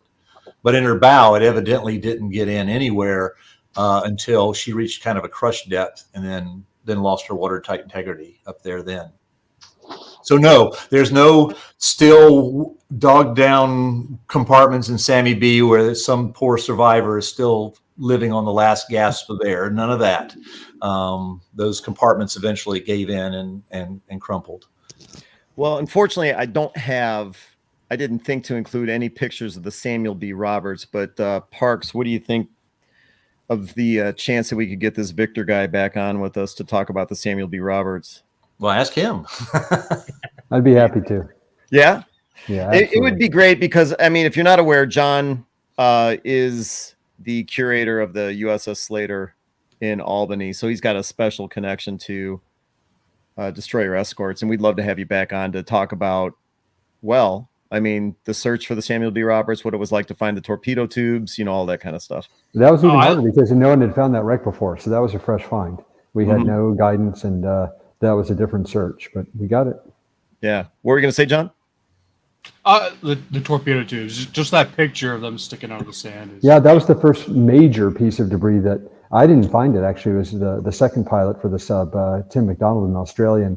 So he found it, and it was very exciting on the ship when they requested to stay down a little bit longer when they found the torpedo racks. And then when they came up, they said, yeah, it was a triple torpedo rack. Then we knew it had to be the Sammy B, because it was the only triple rack in the whole fleet that fought that day. So then the pressure was on me. I was the pilot the next day. Now I got to go find the main wreck. It was very, very exciting. Well, then, yeah, we'll definitely have you on. It's been a thrill to have you on here tonight. Well, thanks for the invitation. Yeah, and before I let you go, your favorite war movie? That's a real tough one. Probably Das Boot. Oh, okay. All right. Yeah. That's a good one. Especially, come on, submarine. Yeah. All right. Well, like I said, it's been a thrill having you on here. Victor Vescovo out of Dallas, Texas, discoverer of the USS Johnston. Thanks for joining us tonight. And like I said before, we're going to boot you off and talk behind your back. Sounds good to me. Thank you All so right. much. Thank you, Victor. gentlemen. Thank you. Take care. Thanks, Yeah. Victor. You have a good night, Victor. Okay, so there were 18 other Fletchers that were lost. Hold on a second. I can't believe I was just talking to Victor Vescovo. He's one of the most down to earth, famous people you will ever meet. It's just like I said, he's a fellow geek. He's like any of us, but he has money. It's a big difference. Mark's, speaking about fellow geek, let the viewers know about the absolute geekiness of you and Victor down in the sub and your sci-fi connection. Oh yeah. To show what a geek that Victor is. I don't know how many of you have heard of the 501st Legion. Mhm. Is the official Star Wars costuming club. I've never heard of that. Oh yeah. Really? Well, look it up. Yeah. 501st Legion. Okay. Anyway, I was a part of the 501st. Yeah, I had my AT-AT driver outfit, my Imperial officer outfit, all that good stuff. Before the dive on Titanic in 2019, actually, no, I take it back. It was during that desert meeting where Victor and I planned the Titanic expedition. Somehow I mentioned it. I don't know why. And Victor goes, "Oh yeah, I'm a Mandalorian." Yep. And, whoa. And so in 2019, 2 501st Legion members dived to the wreck of Titanic. And the 501st Legion didn't care one bit. They Because you weren't in costume. Yeah, I took their challenge coin down, and, imaged it at the Titanic wreck, sent it to them. They couldn't care less. What? And so that's a little bit of a buzzkill when you're a geek, Yeah, no kidding. when your organization just ignores you like that. And I've let my 501st Legion membership lapse. But that's also because, as all of you guys know, a freaking museum ship consumes your life. Well, So- then if you would have found a Star Destroyer buried in the sand on Tatooine, it would have been a different story. That didn't happen. Jakku. Jakku. I have no idea what you guys are talking about. How do you know there's not a Star Destroyer somewhere on Tatooine? That's a big planet. Mhm. We only saw a small part of it in the movies. It would be a ricotta ship. Okay.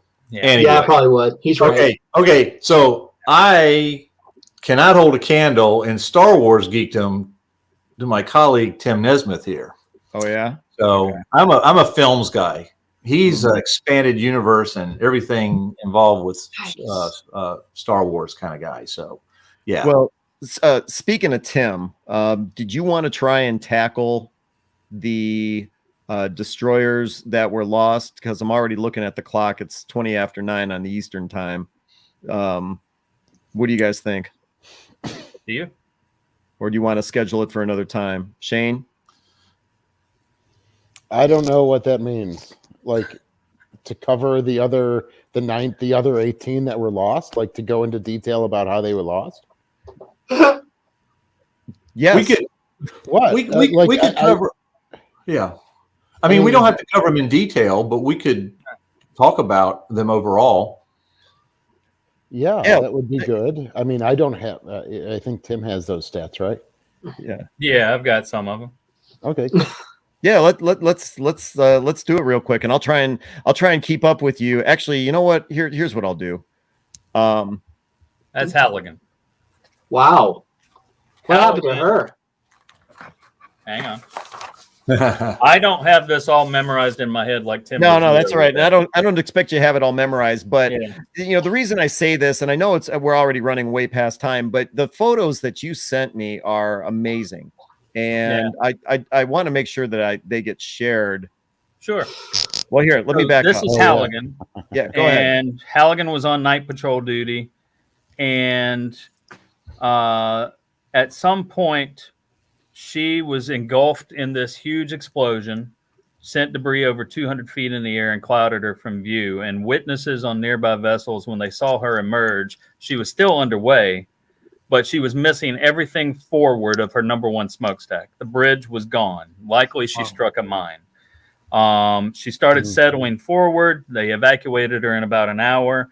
And when all the rescue ships left with the crew, and I think there's a photo showing them a little bit later, they were thinking she was gone.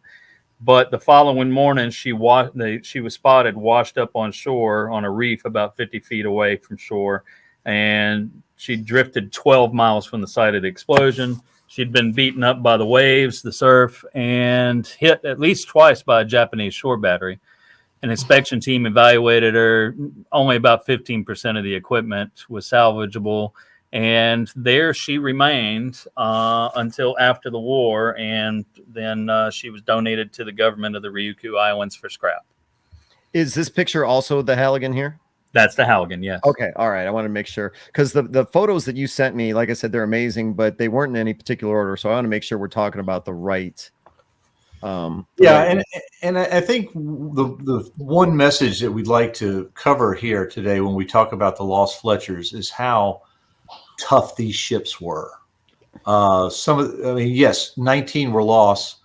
We've got some even more amazing pictures of torn up Fletchers that were not lost, that made it back.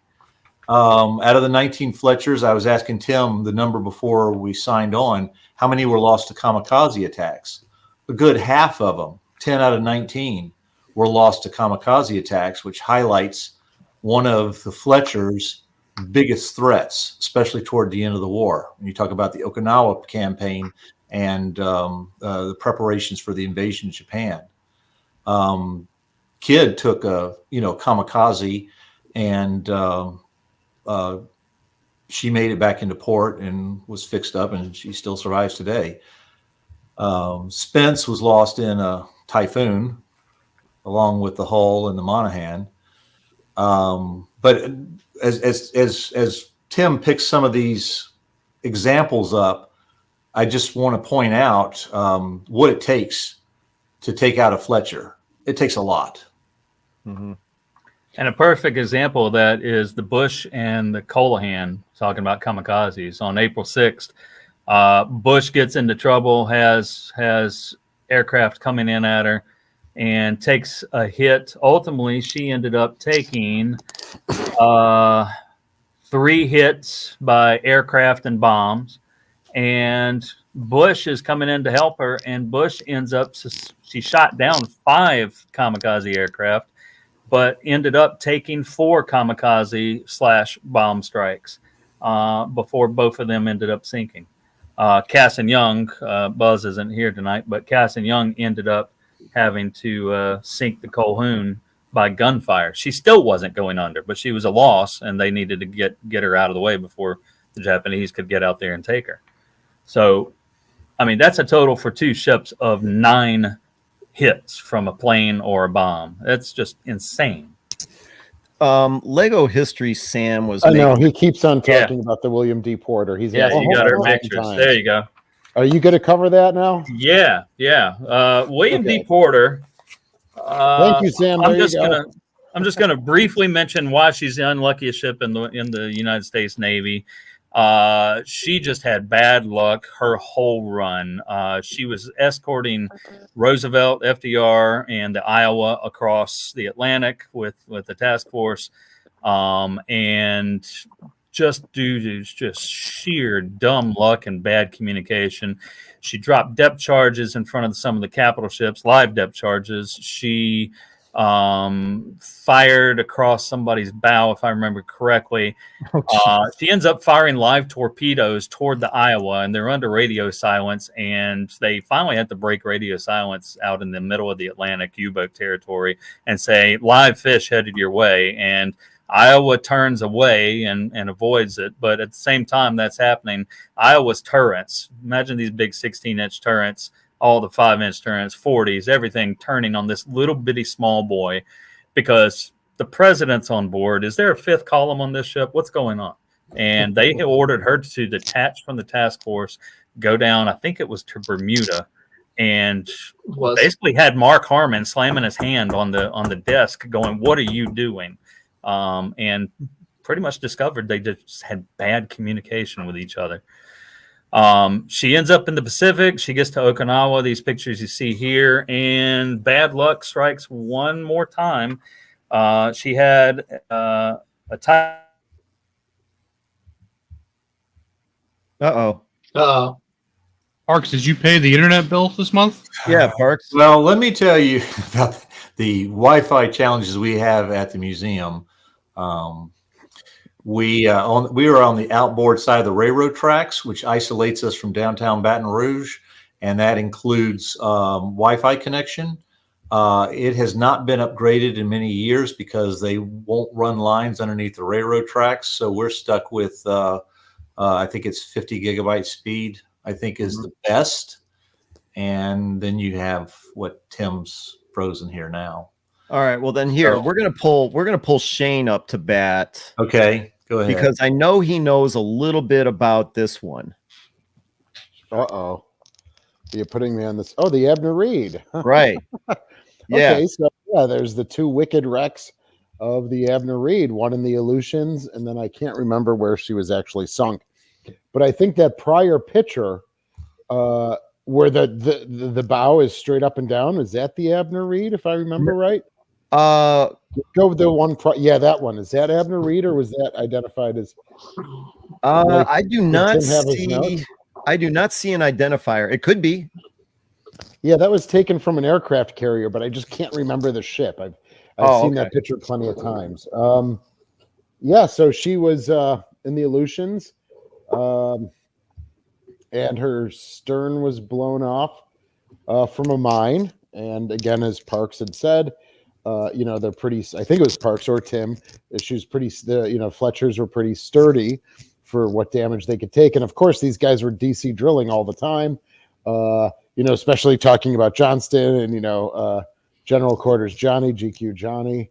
They were drilling all the time, and then so that she was repaired, put into the Pacific, and then eventually was sunk. I just don't have that information with me right now. Yeah, she sank off Kiska in Alaska. Oh, yeah, that's where she was discovered by NOAA in 2018. Oh, Tim's back. Oh yeah, go History Sam. I'm talking about a bad luck ship, and I got booted from the internet. So that's all right. No, we moved on to the Abner Reed, and Shane on the Buffalo Naval Park, I know, did at least one, possibly two videos on the Abner Reed, and so we had Shane come up to bat for you. Yeah, excellent. Let's see here. Did you finish Porter? Well, yeah, kind of, but then Shane had an interesting question. So this picture here, the bow that's sticking straight upright, which ship is that? That's Porter. That's Porter. Okay. That's Porter. The wreckage of the plane drifted under her, and then the bomb detonated, lifted her up, and broke her back. Wow. Wow. And ironically, not a single crew member lost. Every crew member got off. Yeah. All right, then here. She had bad luck, but she could have had worse luck. She could have had worse luck. She saved all her good luck for the end. And by the way, notice the sonar dome. Yeah. Look at that. That I'm glad you pointed that out because I didn't make the connection, but yeah, you can see it clearly right there. Yeah. We got to make sure we don't damage ours as we get out of the cradle. Yeah. Tim, what is which Fletcher is this? That's Halligan. That's Halligan. Okay. That's Halligan again. All right. Okay, we did the Abner Reed, and then you had several, let's see, it looks like maybe 10 photos of some underwater wreckage. And let me pull that up here. So we're looking for number 12. All right, here we go. That, I believe, is the Strong. And Tammy Johnson is in the audience, I believe, unless she's left. And she is with the Strong Association. I believe her dad was on board. Strong was hit and sunk by the longest torpedo shot in known torpedo shot in history, 11 nautical miles from the Parks. Correct me if I'm mangling it. Nizuki, Nizuki. Nizuki. Yeah. She was going into Engane, and she took the hit.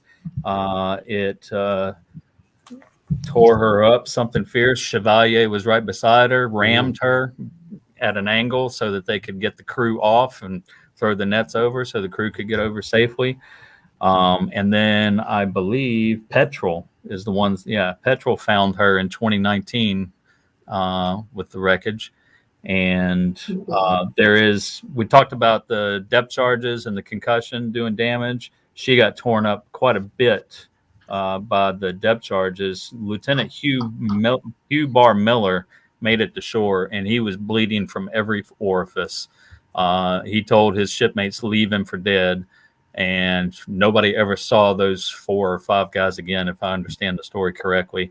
Hugh actually lived, and being an officer of the United States Navy, took the battle to the Japanese on the island in a guerrilla war for 38 days, something like that, 39 days. There's a book called The Castaways War that talks about him, and they're actually talking about making it for a movie. But yeah, that's the Strong. Is this also of the Strong? No, this is different. That's the De Haven. That was the very first Fletcher sunk. And Ballard found her. It almost looks like the Kid at night.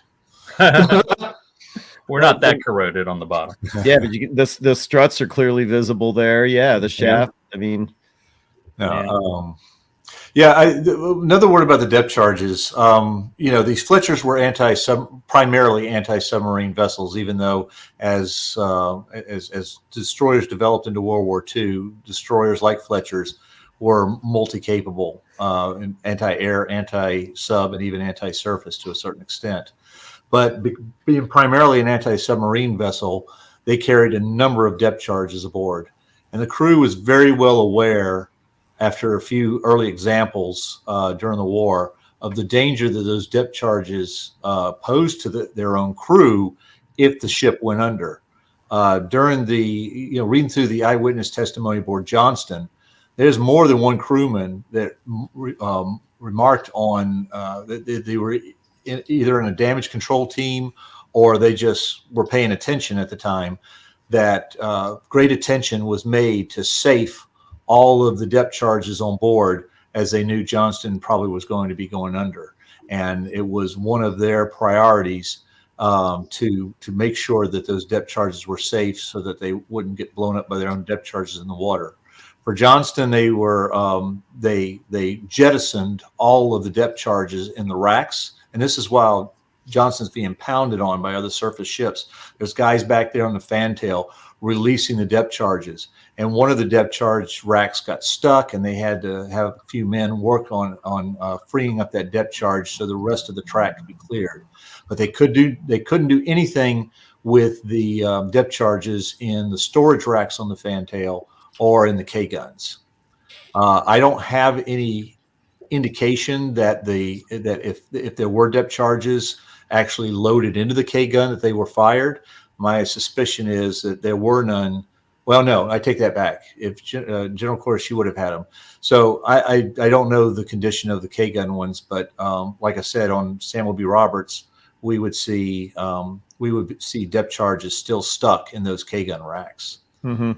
So I just wanted to bring that up about depth charges. That was one of the Fletcher's most potent offensive weapons, but it also was the most dangerous weapon when the ship started to go down. Well, and talking about that, wasn't the guy's name that gave the testimony for that? Wasn't his last name Hagen? Well, Lieutenant Robert Hagen was the ship's gunnery officer, and he was also the senior surviving officer. So he wrote the after action report for Johnston. Okay. He was up in the gun director as the gunnery officer. He was in the Mark 37 gun director that sits on top of the pilot house, and that gun director directs the fire of the 5-inch guns on the Fletcher, either in all guns mode or in local control. So he obviously could not see everything going on the ship. I imagine his discussion about the depth charges, even though as a gunnery officer, they were under his purview, he evidently interviewed other survivors of Johnston in order to bring it together in the after action report. And then, Tim, didn't you say that one of the ships that went down, one of the Fletchers that went down, wasn't it called the Hagen? No, D Haven, DE, and then My apologies. Okay, all right. I misheard. It sounds similar when you say it fast. Yeah. All Especially right. with that Minnesota accent.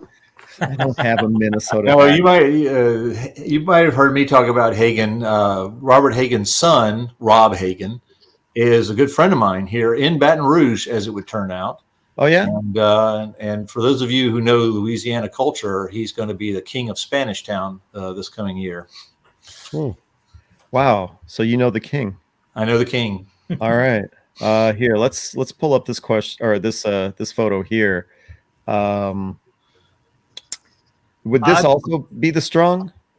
Yeah, I believe that's the Strong. And actually, I owe an apology to everybody because the very colorful wreckage photos that were earlier, I misidentified that as Strong. That was actually the part of the stern wreckage. Yeah, that's actually part of the stern wreckage of the Admiral Reed up in Alaska, where she had her stern blown off. Oh, okay, and that was the RV Petrel, right? No, that was Noah. That was Noah. Noah, right. Yeah. So you're talking about these photos here? All yes. Right. And you could just tell the depth. You could just tell the depth because of, as they were mentioning Victor and Parks earlier, you could see the marine growth and the marine life. Because that, I don't believe, was too deep of a wreck. No, you know what, Shane? That's a really good point. I mean, when you talk about discovering wrecks and you've got the Titanic, or here, if this is the Admiral Reed, I mean, it's just everywhere. And that's really, really cold water. It's shallow water, and yet it's still just, the other one you had, the De Haven there. Oh, yeah. Hold on. Haven is in the South Pacific. It's at Guadalcanal, but it doesn't have near the growth that you had with the stern in Alaska. There's a lot of factors that go into marine growth and how it affects a wreck. It's not just depth or lack of oxygen. Like I mentioned with Titanic, she's at the exhaust port of the Gulf Stream, the warm waters of the Gulf Stream. So she's getting all kinds of detritus coming out of the Gulf Stream and a lot of life forms that get deposited over the Titanic wreck. And that's contributed to the growth of life at that wreck site. You had asked me earlier about the differences between 2005, the first time I dived on Titanic, and then 2019.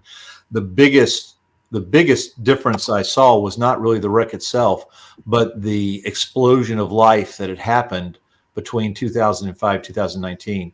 2005, yeah, it looked like this, and you would see occasional thing like, and I'm not a biologist, that's a little thing attached to the forward railing there. Yeah. Some anemone or something, I don't know what you call it. But you would see something like that in a rat tail fish occasionally, and there's some crabs and some what we call brittle stars, or like starfish, but their legs are really long. In 2019, everywhere you looked, there was life. There was either a flowering kind of life, like the sea anemones, or fish, crabs. They were all over the place. It's just Titanic is belonging more now to the underwater environment that's claimed her as her home than it does to us anymore. And that's the way it's going to go. Titanic is now her own ecosystem.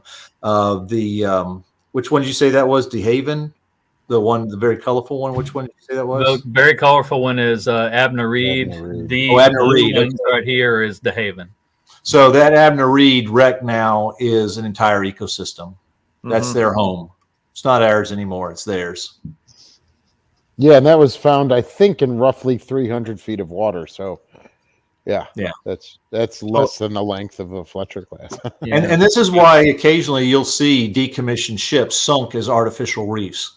They'll sink them in an area of known biological activity, And once they settle to the bottom, they might serve as a commercial dive target. You know, people will pay money to go dive and explore the wreck.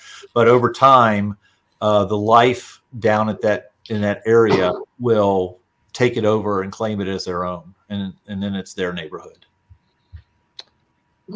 Let's see here. The next picture I want to pull up. That's strong. This is strong. That's Okay. strong. And Strong has really good clarity on their pictures. I was really blown away by that. That's Yeah, a these- 5-inch gun. Well, no, that's a 5-inch gun. I thought it was. Looks like a 5-inch No, gun. that's a 5-inch gun. Yeah.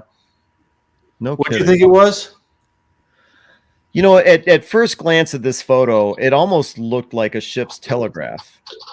Oh, no. It's bigger than that. Yeah. Well, I'm glad you pointed that out, because that's kind of what I thought it was. Let's see, like everything folded in on itself, and then there was this photo here. When I first saw yeah. that picture at Historic Naval Ships Conference, I started cursing because we worked so long to get a replica of one of those to put on Kid. And I'm What like, is it? I could have just dove down and grabbed that one. But What is it? it's the blast shield for the Blast torpedo shield. tubes. Yeah, Flash shield. torpedo tubes. Just in front of the number 3 mount. And It protects the torpedo man from the concussion. Now, Okay. right there, that's the pilot house of Strong, and it's just been Oh, yeah. popped off of the deck underneath it. Yeah, I see. I can see the windows on the right. And she's a round bridge Fletcher. And you notice the height above it. I'm pointing at the camera here. You notice the height above it moving to the left. That's the base of the Mark 37 director. The director itself has been pulled off, and that shows you the difference between the square bridges Yeah. and the round bridges, because when they got to the square bridges, they cut 6 feet off of the height of that pedestal to drop the weight of the Mark 37s down lower to give her a lower profile. That's a great picture. That is great, and I'm just amazed at how cleanly it popped off the deck. Yeah. So hold on a second here. So So comparing that to this guy, Yes. is that what you're Yeah. referring to? That's Yeah. a square bridge. Okay. And there's the I mean, take a director at look at the top. director. What Tim is talking about is the distance between the top of the bridge, the overhead of the bridge, and the base and the mount of the gun director. You can see there, it's Much shorter. but 2 feet or something like I can that. definitely And then see it. take a look at that other picture, and you can see how long it is in that. That's fabulous. I'm Yeah. 5'6". I would never hit my head on that director walking around it, but on Kid, I have to crawl underneath it. Hmm. Well, that's That's Let's see. fabulous. that was the last of the wreck photos. So I'm glad we had a chance to cover those. Yeah. All right. And one more observation for some of these that just you couldn't sink them. Chevalier broke in half. She had her bow blown off, and then it floated away, and O'Bannon rammed into her on the starboard side because the blunt front end of the hull dug into the water, and she kind of swerved over to the side, and then O'Bannon just T-boned her. That stayed afloat, and they had to torpedo one piece of it and then sink the other one with depth charges. She just would not die, even though she's bisected. But you get to another one, and from the moment she took her first kamikaze to the moment she went under, 12 minutes, she's gone. Mhm. So, I mean, if they got enough of a beating, they'd go down fast, but some of them just would not die. They were that well put together. Mhm. Well, and it depended on what happened too. Secondary explosions, you Yeah. blow a boiler, things like that. Or if the kamikaze's bomb goes off or doesn't go off, is a lot of variables.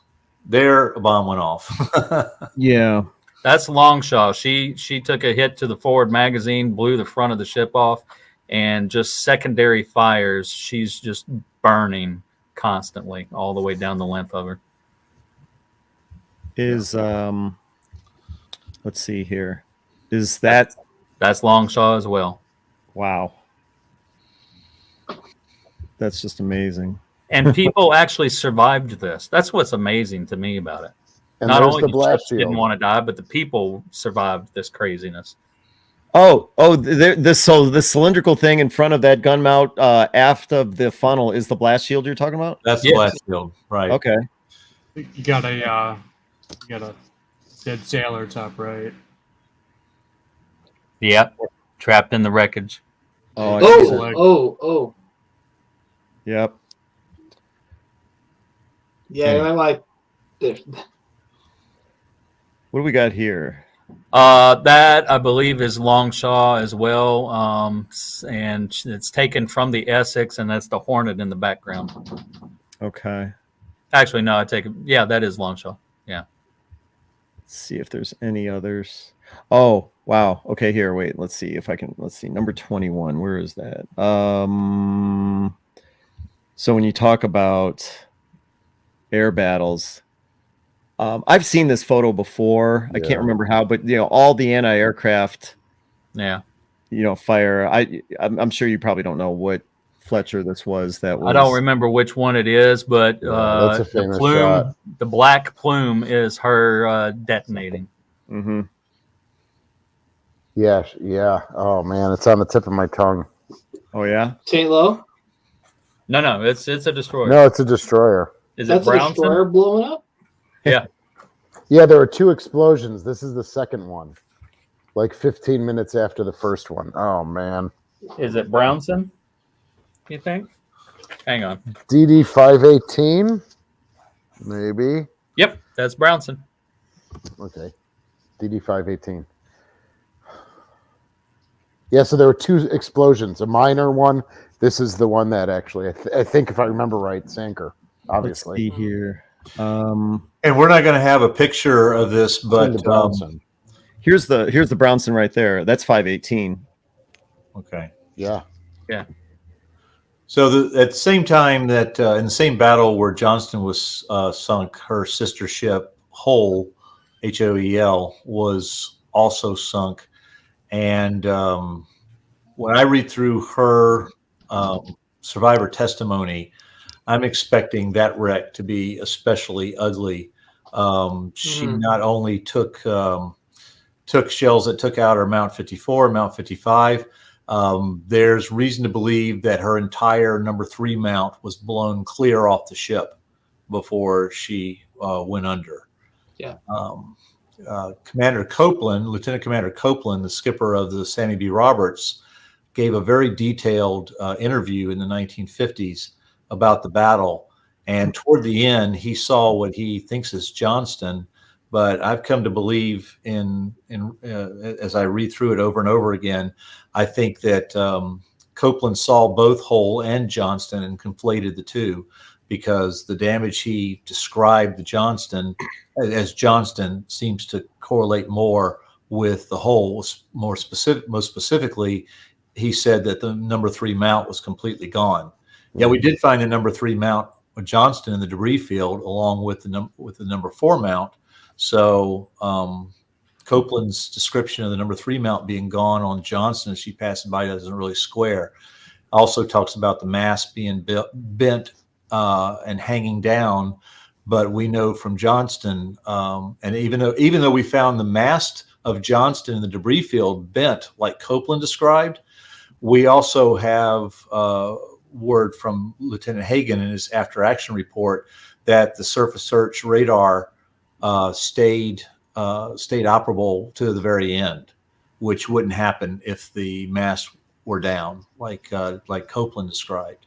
So I'm expecting that when we do find Hull, that she's going to be a really messed up wreck, even if she didn't have depth charge explosions like Johnston did. We're going to see the ferocity of the battle. And just as an aside, where I have her predicted, she's down in the trench. It's a very good possibility that either Hull or the Japanese cruiser Chikama, which also sank in the same area, could be ultimately the deepest shipwrecks on Earth, down at like 9,000 meters. Jeez.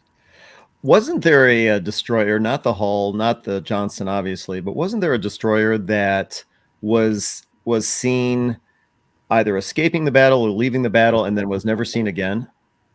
No, the other Fletcher that went in on the attack was the Harriman, and That was it. she went in, got her licks in, took damage, but maintained it, and then she resumed her station with the with Taffy 3 as they were retreating. In fact, Johnston and Harriman almost collided while Johnston was rushing over to counter the destroyer threat that she saw developing to the west.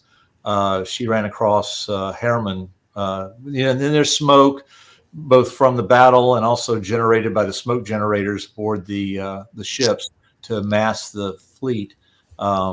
She came out of the smoke and almost those two almost collided. But Harriman didn't disappear forever. That crew came home. Okay. All Wait, right. what? You're talking like it's a ghost ship or something, the Human. No, Yeah. I remember hearing a story. Maybe it wasn't a Fletcher, but there was a ship, and maybe it wasn't even Leyte Gulf. I should know better than to ask questions without the details. But I thought there was a story of a ship that during the battle in the fog of war, whatever, just disappeared, and no one had seen it since. Yeah, I'd never heard that one. Yeah, it would be interesting to, I think Hagen says that they came within 10 feet of each other, the Heerman and the Johnston, in that smoke and that when they were laying down the smoke. That would be interesting if that was ever validated within 10 feet of each other. It could be apocryphal, right? But it maybe 20 feet or 30 feet, but to come within 10 feet of each other is Actually, one of my colleagues, Rob Lundgren, before COVID locked down the National Archives, he came across a photo that he didn't understand at the time, but what he's come to believe since. It was a picture taken from the carrier nearby, I believe it was the Kitquin Bay, that took a picture of that near collision of Johnston and Harriman. And there is one photo that I do have that probably is of the same series that just shows the Harriman, and Johnston would be out of frame at that point. I desperately want to find that photo. It was mislabeled, or it was misfiled, I should say. It wasn't in where he expected to find it.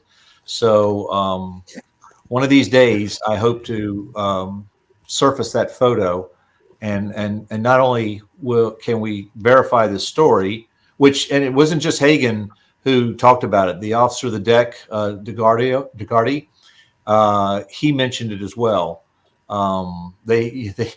Johnston at that point was operating only on her forward engine, and so she was limping along at half speed. They had to back full on her remaining shaft to avoid the collision. But I'd like to see that picture, not only to validate that story, but also I want to see Johnston's condition just before the end. Road trip. Yeah. We're going down to College Park. Yeah. Parks, Frank. One of the viewers wants to know where you got your hat. Had it made. There's plenty of custom ball cap places online. He's wealthy enough that he could have his own hats made. I don't know. I don't know anybody has these in stock, but I had it custom made, and then of course I have the depth that the wreck was found on the back. Oh wow! That is cool. Yeah, it's total. Oh, no, that was Johnston. Oh, okay. I used to wear this hat every day until I got another ship. Yeah.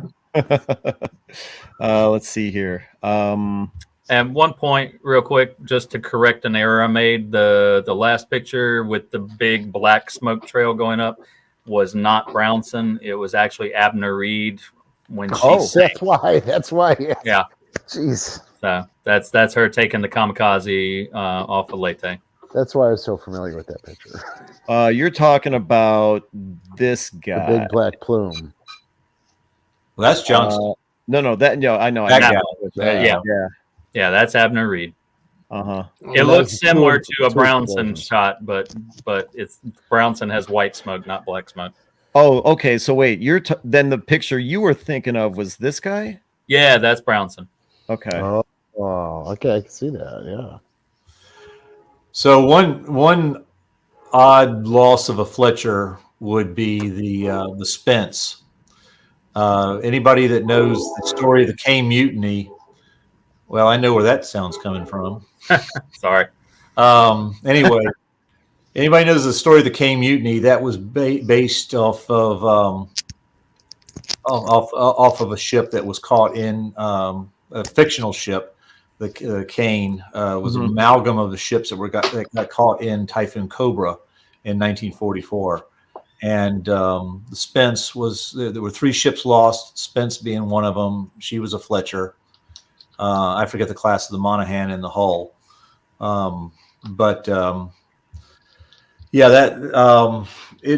It talks to the ferocity of a storm that a Fletcher-class destroyer in full watertight condition could be lost in a storm like that. These ships, one thing we point out to visitors come aboard the Kidd is that, appreciate the steady deck, because these ships never had a steady deck.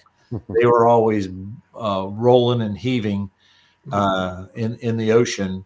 And in fact, today when I was taking the guy around, he took specific interest in the clinometer that is in our athwart ship passageway there that shows up to 90 degrees of angle of heel.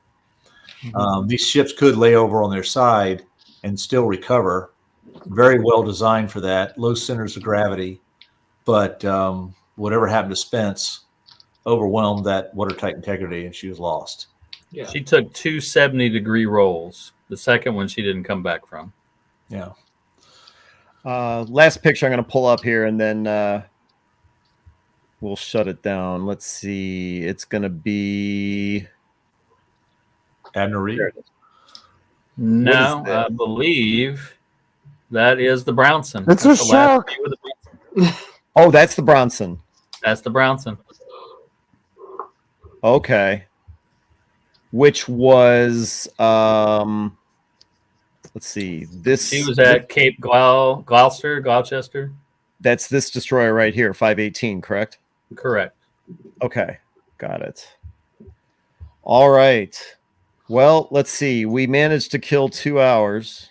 Yeah, that's good. I want to mention, certainly, obviously some folks here would be very familiar with this. This is a wonderful article.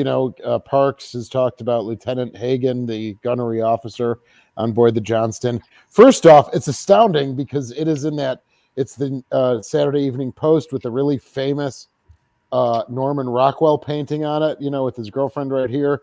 I'm sure everyone's familiar with that. But there it is. In this particular edition is the firsthand account from Lieutenant Hagen. And this was sitting in my office, and I just grabbed it and I said, "Oh my God, it's the story of the Johnston!" Right? I took it as a donation because of the cover itself, and it's a famous cover. And then only after the fact, come to find out that it's Hagen's account of the Johnston, which is so. I would recommend that. It's the Saturday Evening Post, May 26, 1945. So kind of like the VE edition potentially. And what's interesting is that Tim and I were talking on the phone earlier today about your office and about all the different things that you take in. And then you know what, Tim? Here he comes with this amazing, I know. It's like I can't pick on Shane because he's got great, but So you were being talked about earlier, and then in a good way. Yeah. Oh yeah. Of course, guys. Absolutely. No doubt about it. My office looked much like your office until recently. So. Very good. Yes. Yeah. And you have to be conscious about it. You have to be conscious about it. Ken, go ahead. Go ahead, Parks. Ken, I have the PDF of that article. I can send it to you, and you can provide it to your listeners if you would like. That'd be fantastic. I'd love it. I didn't know anything like that existed. I mean, obviously I knew about the firsthand account, but I didn't know it had been published like that. So that would be great. I'd love to see that. All right, let's start winding this down, and we're going to start with the USS Kidd Veterans Museum. When it comes to, all right, Tim Nesmith, Superintendent, USS Kidd. what do you guys have going on right now? Because you do not shut down. You are year round. Dry dock prep, dry dock prep, dry dock prep. We're pulling blueprints off and filling up my office. And we're getting ready to get an offsite storage and about to start pulling major stuff off the ship to get ready for leaving in the spring. As far as events, December 7th is our next big event. And we'll have a memorial service, educational service on board the Fantail, weather permitting, for Rear Admiral Kidd and the 46 Louisianians killed at Pearl Harbor. And also there's a Coast Guard cutter, a little buoy tender, the White Alder, USCGC White Alder, that ironically sank on December 7th in 1968, just downriver from Baton Rouge. A Taiwanese freighter split her in half in the middle of the night, and she went down, hit the bottom of the Mississippi, and the river immediately started covering her over. So all but one or two of her crew ended up entombed in the White Alder in the same way that the crew of the Arizona was entombed. So the Coast Guard comes down every year, joins us, and has a ceremony right after. This year, I think it's going to be right before our Pearl Harbor ceremony. Oh, wow. Okay. So you guys have a lot going on. Let's see. Parks, anything that you wanted to add about what's happening right now, or is all your time consumed with dry dock prep? All my time is consumed with trying to figure out what the hell I'm going to do. This ship hasn't moved in 40 years. It hasn't had a dry dock since the Navy had it in 62. Taking this major attraction off of the downtown Baton Rouge riverfront is just now starting to hit the people of Baton Rouge. We are going to plan extensive ceremonies. Today, I met with one of the country's premier tiki mug artists to make a commemorative tiki mug of Kidd that will be in two different editions. There'll be the edition when she goes away, and the glaze of the mug will be in her 1945 paint scheme, as you see here. And we are intending to sandblast and repaint the ship in dry dock, and we'll have her return in her 1944 dazzle camouflage. And the second edition of the tiki mug that will be sold upon her return will be in that glaze of the dazzle camouflage. So all the paint that Tim put on a couple of months ago is going to be blasted away. Yeah, and it was always intended that way. The paint that we painted it in is not your typical marine grade paint. We wanted her to spend her last year or two in Baton Rouge looking as fresh as possible, fresher than this photo here indicates. Yeah. But we didn't want to waste money unnecessarily. So yes, Tim and his crew did a Herculean effort to paint the side of the ship before the river rose or fell too far for them to paint with. And that's why Tim has been in physical therapy for the past several weeks. But yeah, just to make the ship look good. But that paint's not expected to last because we didn't use the top grade paint. For those of you that want to learn more about the USS Kidd Veterans Museum, check out their YouTube channel. Simply search for USS Kidd Veterans Museum. You can also find them on Facebook. I think that's where I saw a lot of Tim's pictures of him painting the hull was on Facebook. So you can see a lot of good stuff there. And if you want to support the USS Kidd, check out their website, USS Kidd with 2 Ds, USSKidd.com. Connor, thanks for pulling that up. Definitely check out their website. And remember, they're going to dry dock. They need all the support they can get. Anything else you guys wanted to add? Nope. Thank you. All good. Absolutely. All right. Then we're going to move on to Buffalo Naval Park. Shane Stevenson. Yeah. You guys are going to be shutting the water off, I guess in about a month. Does that mean your season's winding down? Yeah, we're going to shut it off right before you arrive. So, when I get you set up for the dirtiest jobs, on a museum ship, right? Mhm. So, yeah, the water is probably going to be going off November 20th. And like this weekend, I don't know if you guys celebrate this, but there's something called Halloween. I don't know if it's celebrated in other parts of the country, but so we're having like a ship retreat. So we did it. This is the second year we do it. Kids can come on board. There's different stations. They get to walk around, listen to some docents and staff talk about some history and things. And then we're doing. I'm very happy with that. We are doing the first of a Twilight Zone War episode marathon, where we're going to show 4 Twilight Zone episodes with war as the theme. So that will be Saturday, tomorrow night. So I'll be working again until about 10 o'clock tomorrow night. And then we're doing, like the kid has mentioned, Pearl Harbor. We have a FDR reenactor that has come, who came last year, and he would like to come again this year. So we wheel him in with his cigarette holder and his wheelchair, and then he talks like he's FDR, which is pretty cool. Mhm. And then we'll Does be he have shut a down. falla? I'm sorry? Does he have a falla with him? Yeah, like a little, Dog? Scotty? yeah, a little stuffed animal, and then he just tosses it to the side. Okay, there we go. Falla, So, yeah, and then, but I mean, we're talking about. We had some volunteers today talking about the CIC gun plot. We did the stabilization of the spaces. So, of course, over the winter, we'll be having a lot of individual projects going on. And then winterizing the Sullivans, which we have done. I guess some updates on that is that we've reached out and we've had meetings with the city, the mayor, the city of Buffalo, the county of Erie, Senator Schumer's office, Governor Hochul's office, and our congressman to all say we still need help before we can get to dry dock. We're about $7 million short. So we're looking for support. We brought them all into one room together.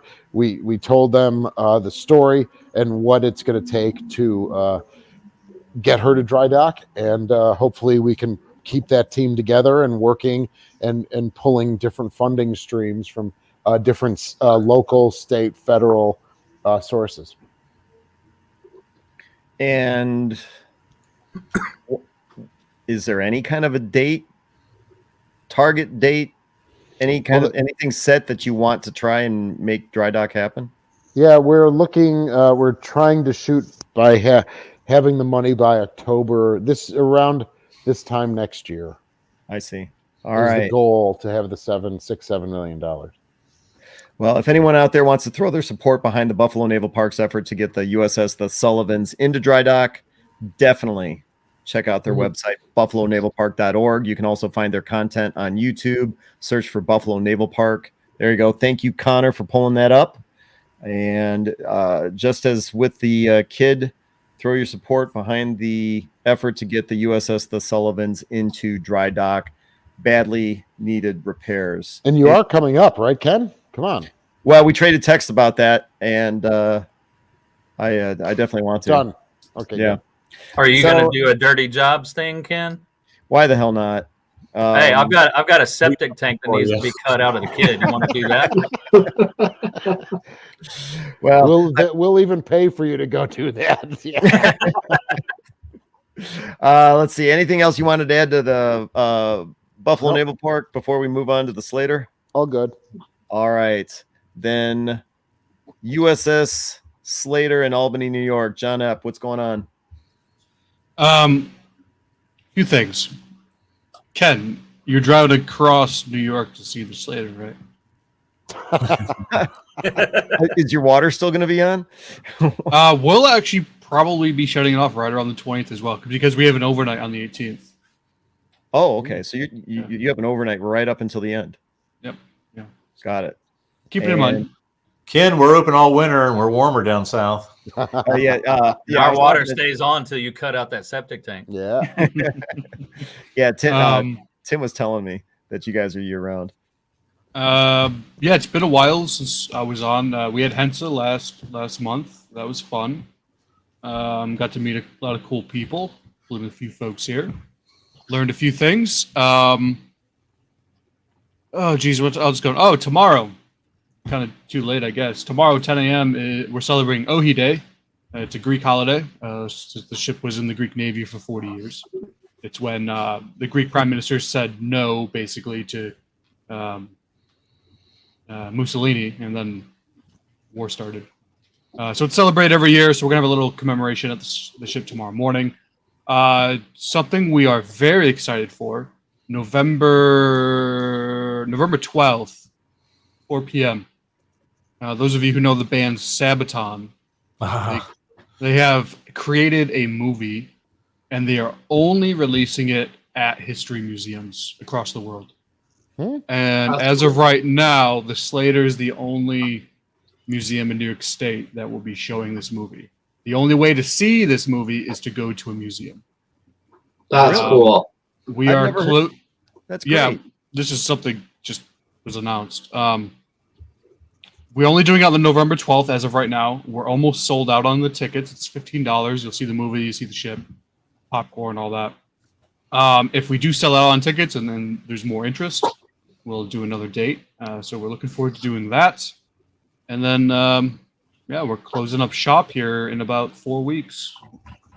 And then what are you personally going to be doing during the winter when you guys close up shop? Then what do you typically do?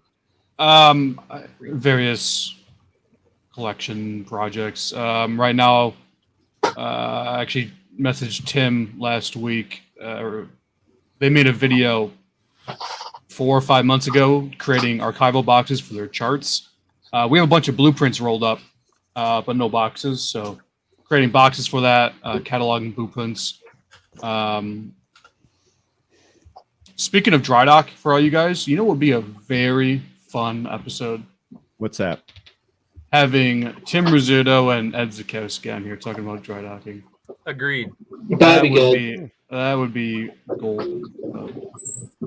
I don't think that'll ever happen. So. Well, wait, I heard you talk about Rizzuto. Who was the other guy?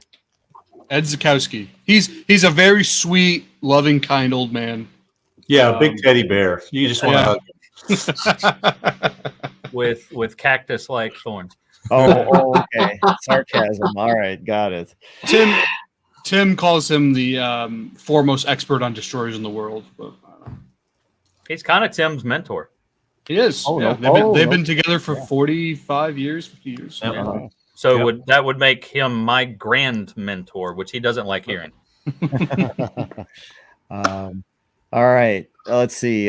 So for any of you that want to check out the Slater's content on YouTube, definitely enter USS Slater in the search bar on YouTube, and you're going to come up with their stuff. Thank you for Connor for throwing that across the bottom. They've got a lot of great content. You can also check them out, ussslater.org. Anything you want to add, Mr. Epp? I'll save it for a future episode. What? I'll save it for a future episode. All right, fine. I'd like to build on something that John mentioned there a second ago. You're talking about the Greek heritage of his ship. Just very recently, we've had some encouraging news that the Greeks who own the 4th surviving Fletcher, the Velos, Velos, might be interested finally here toward the end in participating in our 80th anniversary celebrations. So we're going to see if we can draw the Greeks in and see what they can show us about their Fletcher. How did you guys, finally I never saw any pictures of you guys flying a Shamrock flag. Did you guys do that? Oh no, I've got pictures of the kid with the shamrock flag. Oh, good. Okay, I just haven't seen any. Yeah. No, I'm sorry. We thought it's a shamrock flag. You know what those look like. Actually, somebody from Buffalo commented on it on Facebook. I thought it was fabulous. You. Thanks, guys. I just never heard what happened with that, and that was the night my internet was really bad. So okay. But no, that's great. I'll send you pictures. Thank you, Tim. And I'd like to. I'm echoing, I think. I'd like to mention that Tim and I are beginning to collaborate on comparing our the Sullivans with the kid. And so we'll be releasing videos on both our YouTube channels. Comparison videos where it will be half him, half I, and then we'll be walking around to the same spaces on our ship. So that's really exciting. And look forward to that. Well, yeah, that'd be a great idea because the kid's more World War II set up, and then the Sullivans is what post World War II, more like Korea, then, right? 1960, 1961, I would say, yeah. Okay. Yeah, and even during the war, the shipyards the different shipyards that built the Fletcher to a common set of plans put their own spin on it, and so we're constantly finding differences between Fletchers that were built in different shipyards. And this is disregarding post-war configuration changes and the like. Okay. Yeah. Let's see. And let's see. All right. I already mentioned that. Yeah. So to check out their website, USSSlater.org. Connor had that up there a little earlier. Thanks again, Connor. Yeah. So definitely check out their website. Check out the Slater on YouTube. And I haven't mentioned it tonight, but I always like to say that one of the best ways to support operations like the Kid, like the Slater, like the Buffalo Naval Park is simply get on YouTube and watch their videos. It helps to build up their subscriber base, viewership. All of those little things go towards YouTube being able to kick back dollars, now that their channels are able to monetize, to earn revenue that way. So definitely if you can't, do any kind of donation on their website, check out their content on YouTube, watch their videos, click subscribe. One of the simplest yet most effective ways to throw support behind these guys. All right, moving on to the Alexander Henry in Thunder Bay. All right. Go for it, Connor. That's a disguise Fletcher. Yeah. Yeah, I feel like I'm the awkward one out here tonight. Someone sent me a message there, but never mind. So basically what's happened here on the ship is this last week we completed our last official event of the season, which is Haunted Harbor, which is basically turned 2 decks into a haunted house. And that's been done. We actually just had the final operations board meeting of the season yesterday.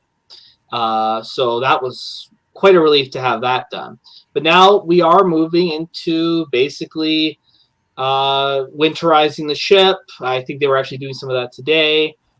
Prepping the displays for shutdown, for lack of a better word, and just going to spend the next 5 months basically doing a bunch of the paperwork and other things that we haven't had time to do this summer.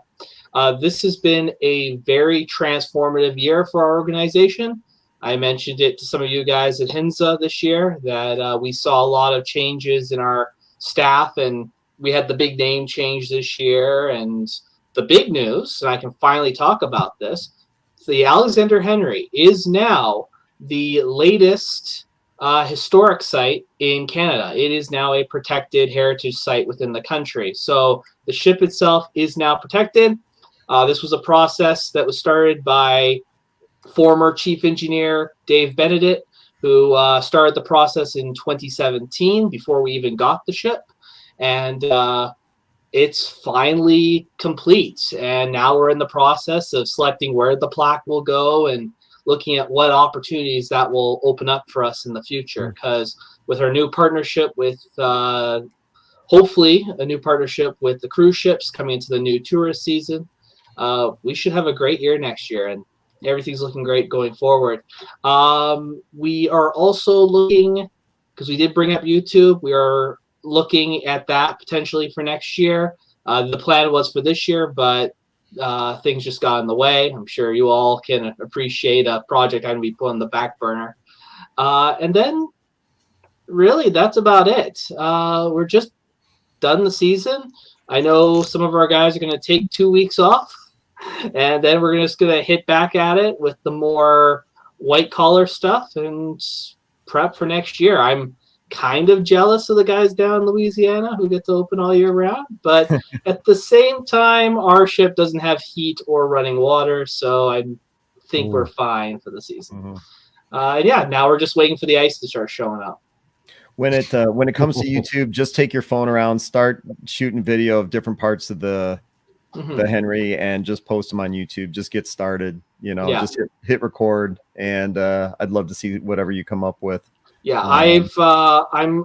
they had that YouTube thing at Hinza this year where they talked about stuff like that, and I took notes. And I'll be talking with you, Ken, in the next 6 months or so. Anytime, any help I can give you, just let me know. Actually, one more thing quickly.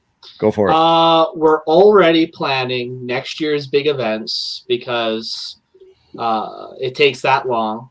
We are probably going to have another Coast Guard Day this year or next year in 2024.